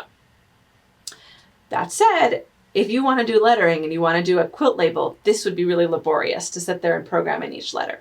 There is absolutely a just straight lettering system in these machines, and that is done actually in a different menu entirely. You'll notice if you scroll through and you're looking for just letters, there's no letters in here. You have to go to Sequence Creator. So Sequence Creator on here, Quilt Expression, it says Create Sequence. Go figure, they changed up the wording a little. This Sequence Creator, or Create Sequence, is for lettering, but it's also for things like I want to put the car chasing the turtle, which is next to a flower. You can do different stitches next to each other. We're going to look at it in terms of lettering, however. There is an A on the right-hand menu. So you do still have all your stitches. You still have that zigzag stitch option on the right-hand side, but then you also have a lettering. So lettering, it's a capital T, lowercase t on the Quilt Expression 725. Both of those, it's just some sort of letter, and it shows you the fonts that you have available to you. It has a description of the font, a picture of the font, the size in millimeters, the height, so 12 millimeters tall, 9 millimeters tall, 17 millimeters tall, etc. Cyrillic is the Russian alphabet, so that may or may not be applicable to you. The rest of them are going to be the Roman alphabet. Oh, I'll do the comic alphabet. That's fun. Once you select a font, it's going to bring up a typing screen, and we will say Pfaff, and I would love for you to use both upper and lowercase. Pfaff space is great. Oh, you want an exclamation point. We've got font, or sorry, not font, a number thing here. And you'll notice, wait a second, I don't have everything I want. Where's my exclamation point? There's also an icon that's showing you European characters. But when you push, European characters, you actually, there's my exclamation point and my question mark, go figure. That's actually the same when you are doing your Wi-Fi, and you need to put in your Wi-Fi password by going up here, and you're gonna select your Wi-Fi and you need to sign in. If your password has, extra characters in it, oh boy, it's so hard to find. You have to push some combination of shift and number and the European characters to find every single option. So you can see here, shift and European characters gave me more things that I could choose from versus just European characters, which also gave me different icons, which is different than numbers. So all sorts of stuff hidden in there. Okay, I have typed what I want to type, and then to close it, there's no okay. You just say collapse keyboard. Same thing on the Quilt Expression 725. There's just a caret down, collapse keyboard. I didn't type anything there. Pfaff is great. Okay, if I were to go stitch this now, it would type Pfaff is great over and over and over again. And I don't want that. I just want it to write it once. In that case, I can put in a cut command that's part of the sequence. We went over other ways that you can get one of something. When we were doing our leaves, you could push the scissor icon, or you could go to that single stitch program. That said, that requires you to remember to do that and program that in every single time you want to do this design. It's nice if you just program in that stop command or that cut command just into this sequence so that you have that available anytime that you want to stitch this. You don't have to remember to access another menu, let's say. So we're going to go into these pins. These are like little pins in your sequence. It's a little bit more broken down just on the screen on the Expression 725. You just have your commands here, stop and cut. Same thing in this submenu. You can do a lock stitch, a stop, or a cut. I would generally do a lock stitch and a cut. If I changed my mind, or if I misspelled something, I can travel up and down in my sequence using the up arrow. Notice the green item is being edited. And then I could throw it away. I have stitch settings here at the bottom, and I've got a trash can. I could throw that away. Or if I said, I don't actually need that lock stitch, that can be deleted as well. That command is just like any other stitch, and I could say, delete that lock stitch. Those are all on screen right away. There's no submenu needed on the Quilt Expression 725. Okay, so now that I've got my cut command, which is going to stop it after 1, I can hit OK. And now I go back to my regular sewing screen. It's thinking for a little bit. There we go. And I know that I'm not in Stitch Creator because it says sewing mode at the top. It does look like it's going to stitch forever, but there's a cut command in there, so it's not. Okay. Here we go.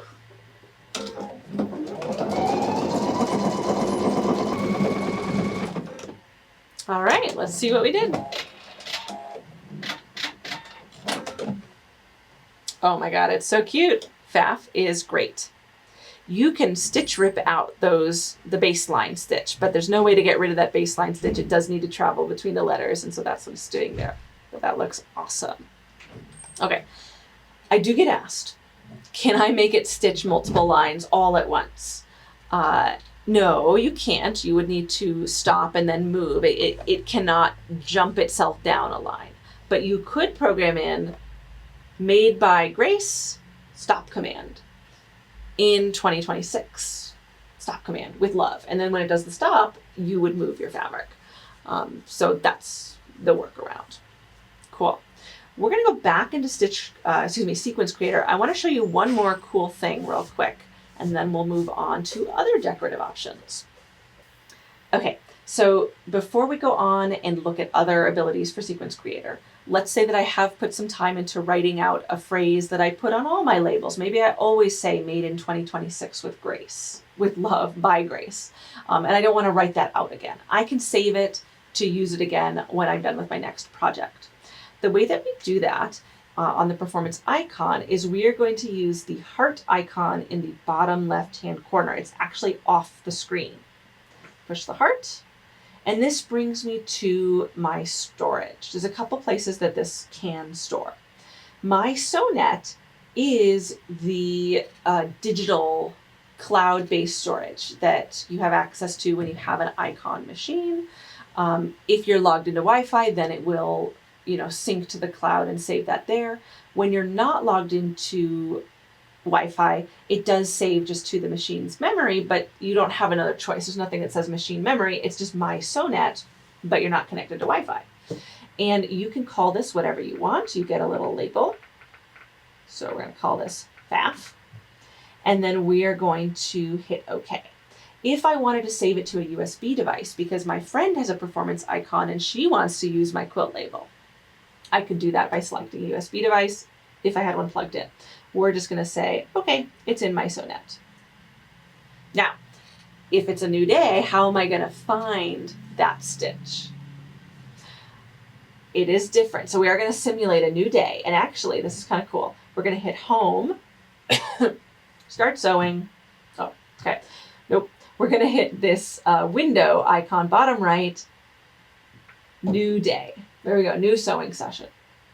How am I going to find my Pfaff is Great sequence? It's now stored in the cloud, but when you're not on Wi-Fi, it is just the machine memory. And there it is. I can push and hold, and my sequence is going to pull up. There we go. Excellent. On the Quilt Expression 725, I never did. Let me create something real quick. Pfaff. We need to go to the floppy disk, and then again, my machine, file name, Pfaff. I could create a folder, I don't care, and save. Excellent. To find this, so we will go back to a straight stitch. There we go. To find this, it's now in my folder, and it's under my machine, and Pfaff. There we go. So you're saving it in one location, you're finding it in another, either the folder icon or the cloud icon based on your machine. That's where you find it. You save it either in a floppy disk or a heart. All right, so as promised, I want to show you briefly one cool thing that you can do with Sequence Creator. This might be something that you rewatch a couple times because I am going to run through it pretty quickly, just because I want to give you a sense for what's possible. So what we're specifically going to be working with is the multi-directional sewing and how you can use Sequence Creator to create really cool broad border elements. We're going to go into our regular stitches, and I believe I'm going to satin. I know it by sight. I don't know its category exactly. I think we're going to 4.3. No, just kidding. It's 4.1. So satin, subcategory scallop edges, and number 18 here is this tiered triangle. I accidentally got an extra stitch in there I didn't mean to get, so I'm going to go up to stitch 1. It gets highlighted, and I delete. Okay. And then I actually need 2 of these, so I'm going to hit the little copy icon in my stitch settings. So this originally is hidden, so you have to remember to open those stitch settings to get that. Okay, and I want this second one reflected. That's cool, but they are offset, and it's going to look really cool if they could be nested to where this corner is up near that corner, and then they're more side by side. The way I can make this happen is I can add stitches in between number 1 and 2 that travel backwards. backwards. Watch this. So I've selected the first option. The green one is the first one, because when I add stitches, I will be adding after the first. And I am going to travel backwards diagonally. And this just took trial and error to figure out the correct angle. And I'm just going to add backward diagonal stitches, straight stitches, until these are where I want them. Now, if I just say okay, and in fact, here I'll show you, I'm going to continuously travel to the right. This is not a vertical stitch I have done because I never accounted for the fact that I traveled like 8 stitches to the right in the making of this. So this whole thing's going to travel to the right. I need to edit this. I'm going to go into Stitch Edit, and then the little pencil icon. And now after the second one, to reset, I need to add an equal amount of travel to the left. And because I need them to nest, I'm also going to travel left and backwards. Now, how many stitches do I need to add? Well, if I have 2 main icon stitches and 13 total, 11 of those, 13 minus 2, 11 must be backwards travel stitches. So I'm going to add another 11. 1, 2, 3, 4, 5, 6, 7, 8, 9, 10, 11. And now when this repeats, it should go vertically. How cool is that? So you can do stuff where, I mean, they have an example in the manual where you do like this giant curve of decorative stitches that are, you know, traveling over an arc. You can do all sorts of cool stuff. I just wanted to show you that real quick to sort of pique your interest. I will say there's more decorative stitching in this machine than we have time to go over today. For instance, in your decorative stitching options, you've got all the way at the end techniques, or not quite at the end, additional is at the end. We want 8 techniques. You've got ribbon stitches, double ribbon, triple ribbon stitches. You've got stacking stitches, floating stitches, radiant stitches, lace edge stitches. These are actually really easy to learn. They're very intimidating looking. There's 2 ways you can do it. Number one, you could go to your manual and then find the techniques, single ribbon stitches. But you know what? I learned how to do these just by hitting the question mark and hitting that. And I felt like this was enough with a little trial and error to learn how to do that. Now, we do have additional videos on our YouTube channel where we go over some of these abilities like radiant stitches, and we do a tutorial on ribbon stitches. So those videos are out there. They are not going to be covered in the scope of today's video, but really cool stuff you can do with the Performance Icon and with the Quilt Expression 725, which also has that ability to add those multi-directional stitches in with your sequences. Okay, so we're gonna show you one more really cool decorative thing that you can do, which is done in Stitch Creator. Stitch Creator is another different menu item. So we've got Stitch Creator on both machines down at the bottom, and there's a couple ways you can use this. You can just create your own stitches. I will warn you, it's very easy to make something silly and it's hard to make something good. It really makes you appreciate the stitches that were designed for this machine. You can add stitches with this asterisk here, and then you can drag them around. And you get this cool repetition where it says, okay, here's your stitch as it gets repeated to infinity, here's what you've created. And as you can tell, you could make something silly very quickly, but it would take a long time to make something actually cool. Same thing on the Expression 725, it's still that sort of asterisk, and then you're moving it around. It doesn't show you the repetition, so if you wanted to check your work and see how you were doing, you would have to hit check mark, look at it, and then say, ooh, not sure I like that. And then, hold on, gotta close my menus. Unfortunately, yeah, you'd have to start over there. Okay, that said, so Stitch Creator, I do think it's hard to use to truly create your own stitches. I have known people to make cool stuff, but it took a long time. What Stitch Creator is really good at is editing existing stitches. To delete what I have, I'm gonna press and hold the trash can, and it says, do you want to delete all stitches? And I hit okay. Same thing on the Quilt Expression, there's also a trash can. Push and hold on that. To edit an existing stitch, I start off with nothing. I go into my stitches, and specifically, there's some really cool decorative stitches. For instance, this one here, this leaf design is a single stitched design. And you know what? I'll prove it to you. This is it normally, that if I had gone and found it in the decorative stitching, this is what it would look like.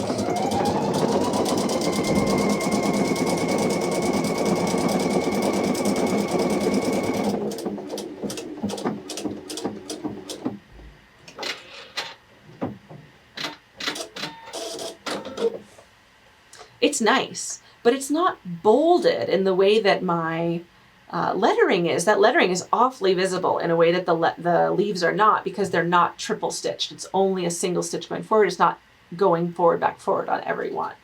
So if I go into Stitch Creator, and I'm gonna go find that stitch again, decorative, which is category 5. This one happens to be 4.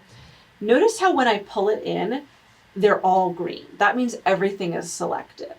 If for some reason you got away from all of them being selected, you would then touch this guy here. So let's see. I'm gonna try this. So they're all still selected, but there we go. Now they're not all selected. I need to reselect all of them. I'm gonna tap Select All, which is that squares around everything icon. Then I'm going to go into Edit, and then I'm going to see that there's a new icon here, 3x connecting 2 points. This is triple stitch the highlighted items, and I want all of them to be triple stitched. So they're all triple stitched, and check out the difference.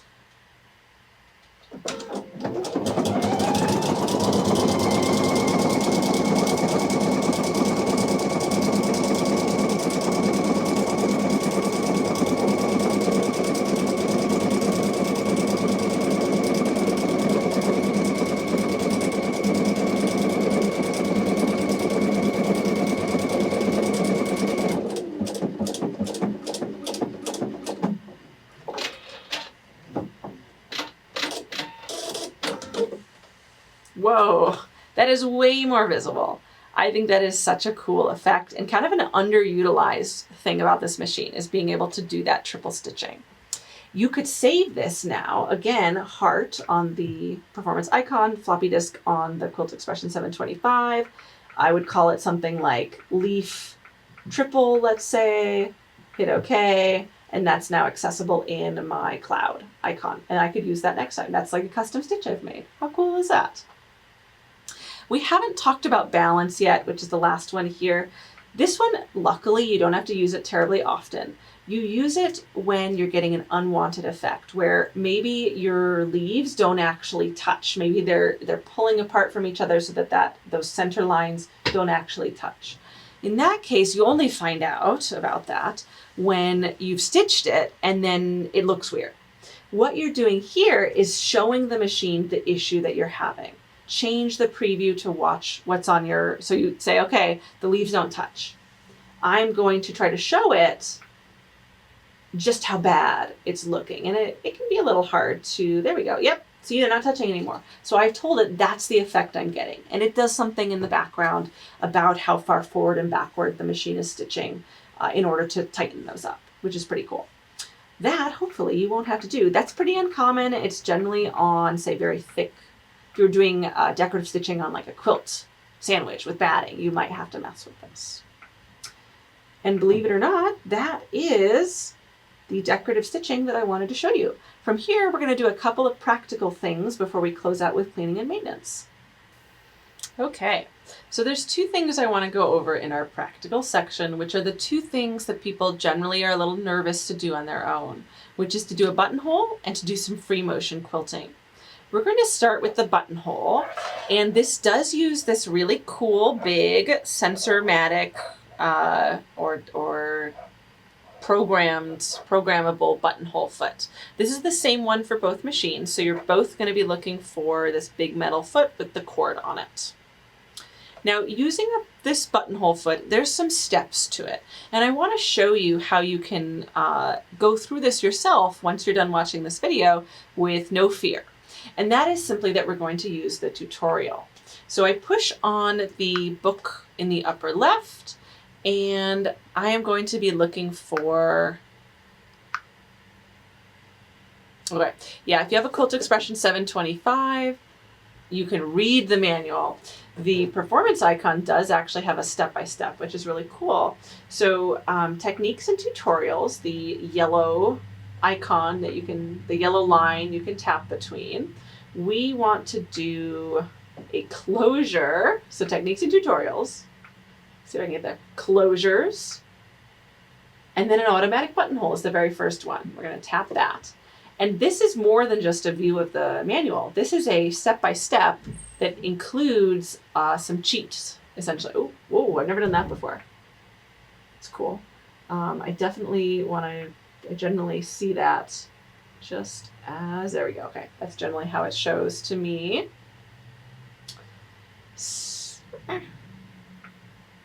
Okay, so it says automatic buttonhole. This is what this is. This is what you will need. You're going to need your buttonhole foot, voila, fabric with stabilizer.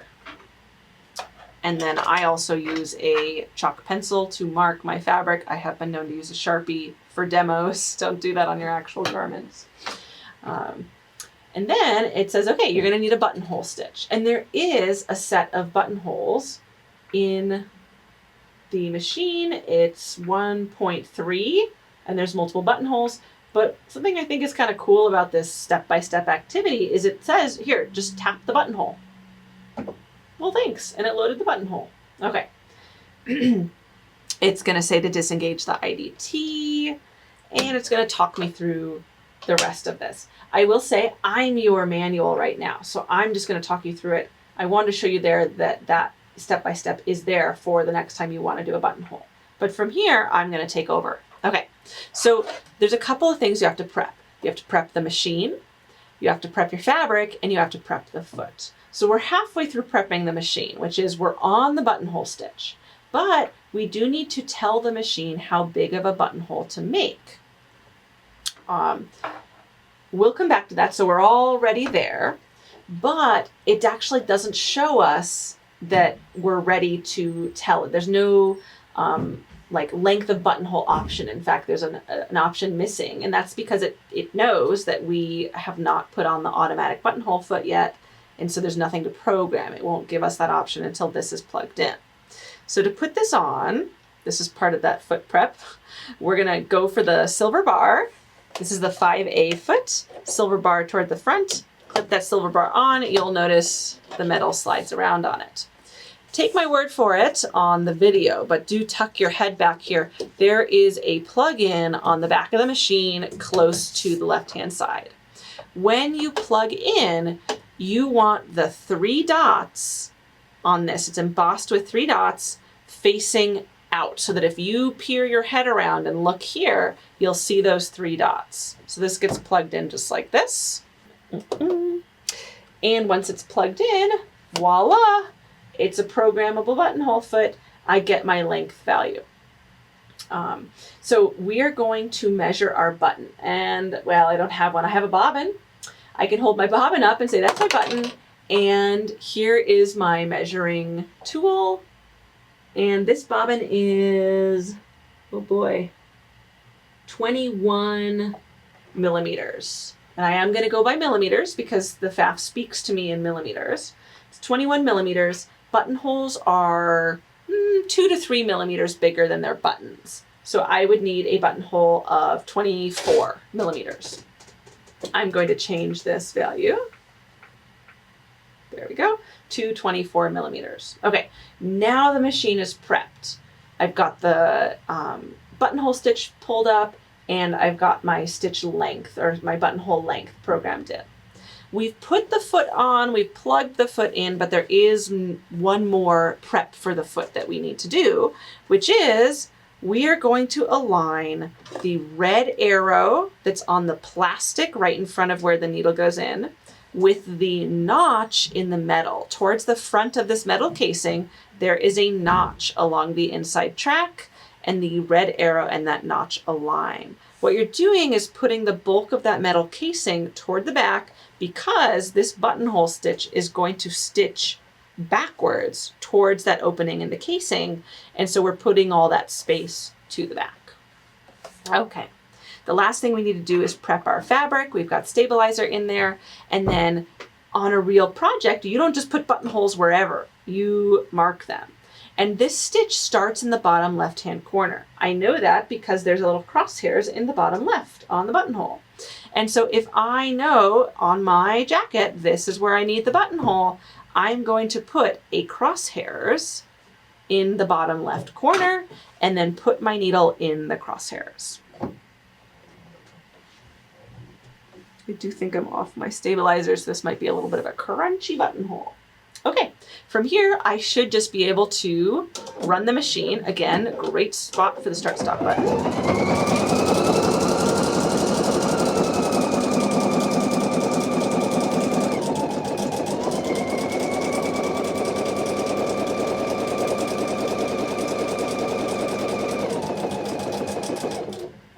Stops when it's done.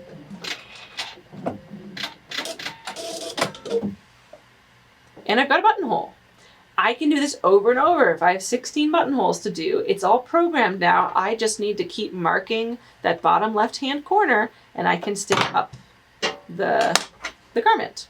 If I thought, you know, that doesn't look super secure, you can make this wider. Check out the live view of my buttonhole. Whoa, what a beefy buttonhole. I can change the density. Whoa, what a beefy buttonhole. Really beefy, and it's still the same length. It's still going to be 24 millimeters wide or long. So the buttonhole foot, once you get that set up, is really quite easy and really easy to knock out just tons of buttonholes on a garment. You just need to do the setup on the fabric, the setup on the foot, and the setup on the machine. Okay, moving on from the buttonhole, and that really is the same on the Quilt Expression 725. We are going to go over free motion. So free motion is done with, there's a couple different feet. The foot that comes with the machine is the 6A, which is this little clear plastic guy. There is also a 6D, which is metal with an arm on it. That's not in the scope today. We are going to just go over the foot that comes with the machine. But there are likely tutorials elsewhere on using that 6D foot. So this is the 6A for automatic. To do free motion, I need to be on a straight stitch. So I'm going to go back to stitch selection, 1.1, and straight stitch. Then I'm going to go to free motion, and let's do this as well on the 725. So straight stitch, free motion. It's just somewhere along that bottom. And the very first thing that you're prompted to do is tell it what foot you're using. We are using the Sensormatic free motion foot, e.g. 6A.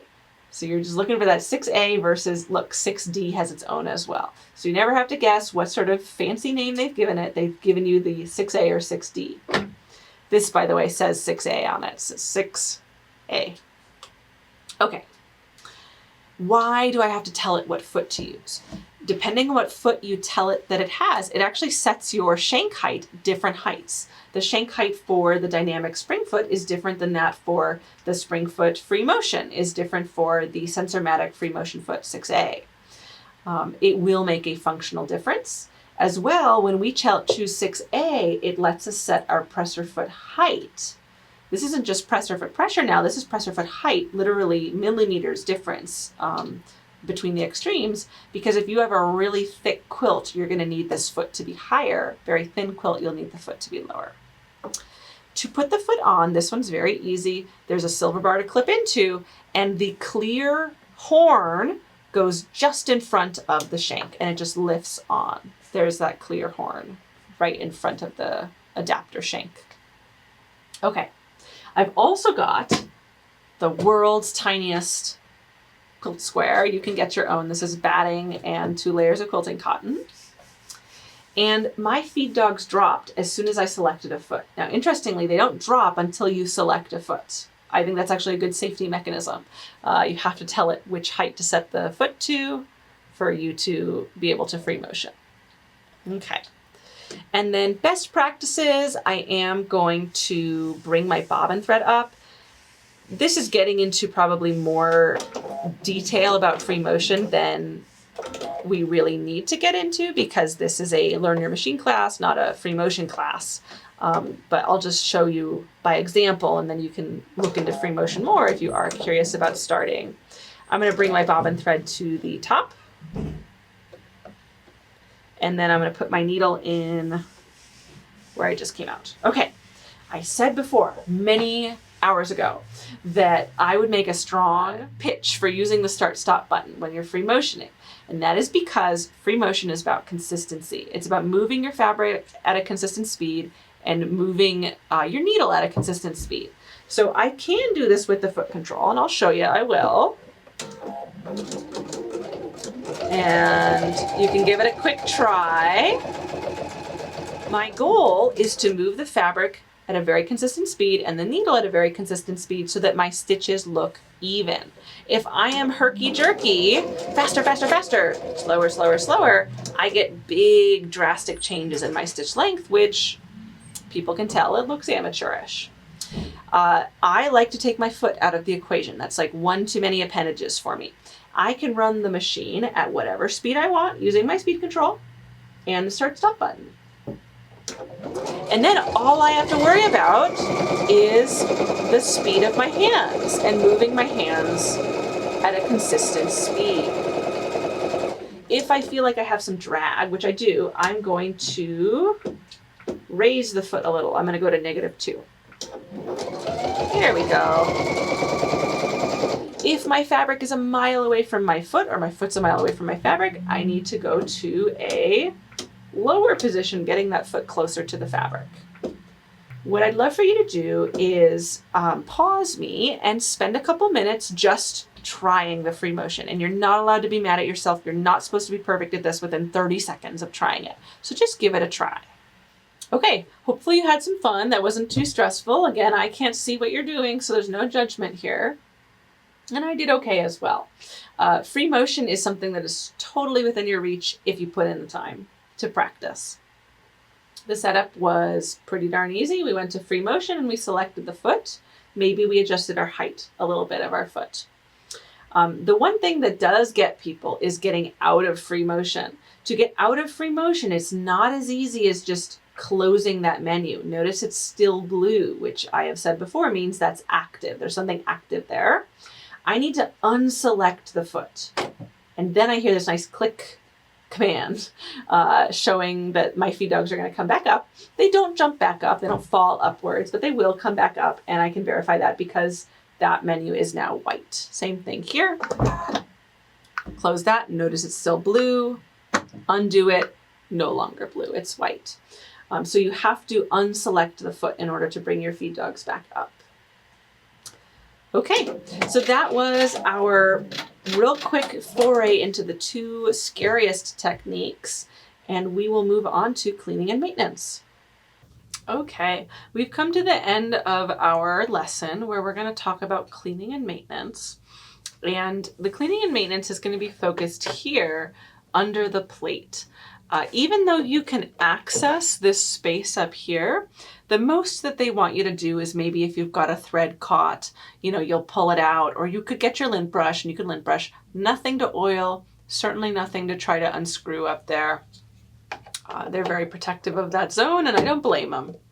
However, we are responsible for getting under the plate. The way we get in here, because you'll see there's no screws, this is a pressure fit. So we're going to remove our bobbin cover, and that's true across both machines. You remove your bobbin cover and you take your screwdriver, you wedge it under the left side, and I just rotate. I'm not trying to lift with it, I'm just rotating it, and that leverage is enough to pop the plate up, pull it out. We can disassemble even further.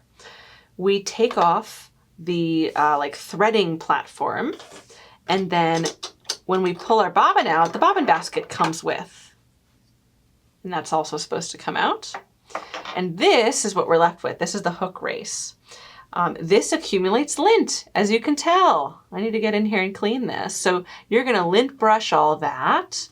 You'll notice that the feed dogs accumulate lint. They get packed in between. You get these like lint pads in between your feed dogs.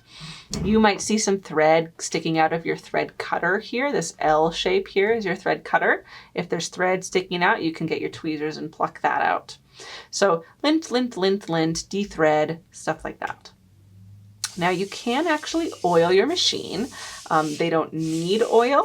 They do need regular service, but you know, it is a metal on metal connection and you can oil. The place you oil is the seam in between the center. See how there's a silver circle surrounded by a black circle, and then there's a seam outside of that. That center stays still and everything else rotates around it, and I'll prove it. There it goes. See that seam between the moving and the stationary part? That's metal on metal. You can put a drop of sewing machine oil right in that seam, truly just a drop. And that's like every month, every couple of months, not a huge deal. It just, you know, decreases the load on the parts that are turning that. It does have to be sewing machine oil, and I want it to be sewing machine oil that is less than 5 years old, just to make sure that it's not too thick and it's adequate for the job.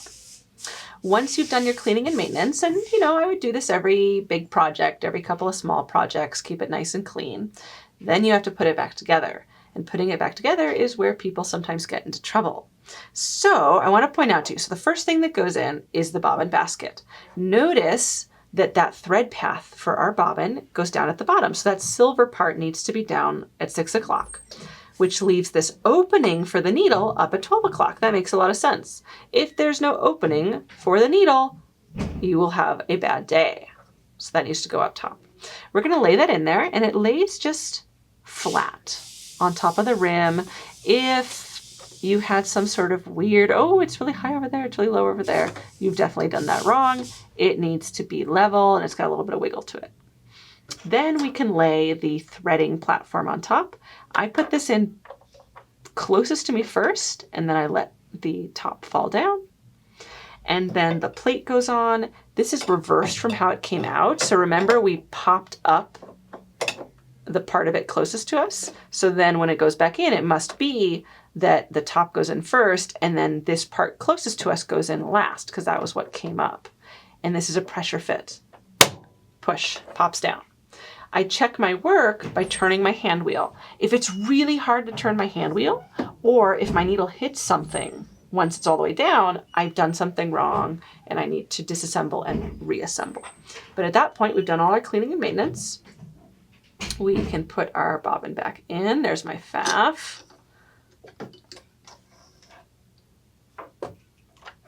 And we're ready for our next sewing session.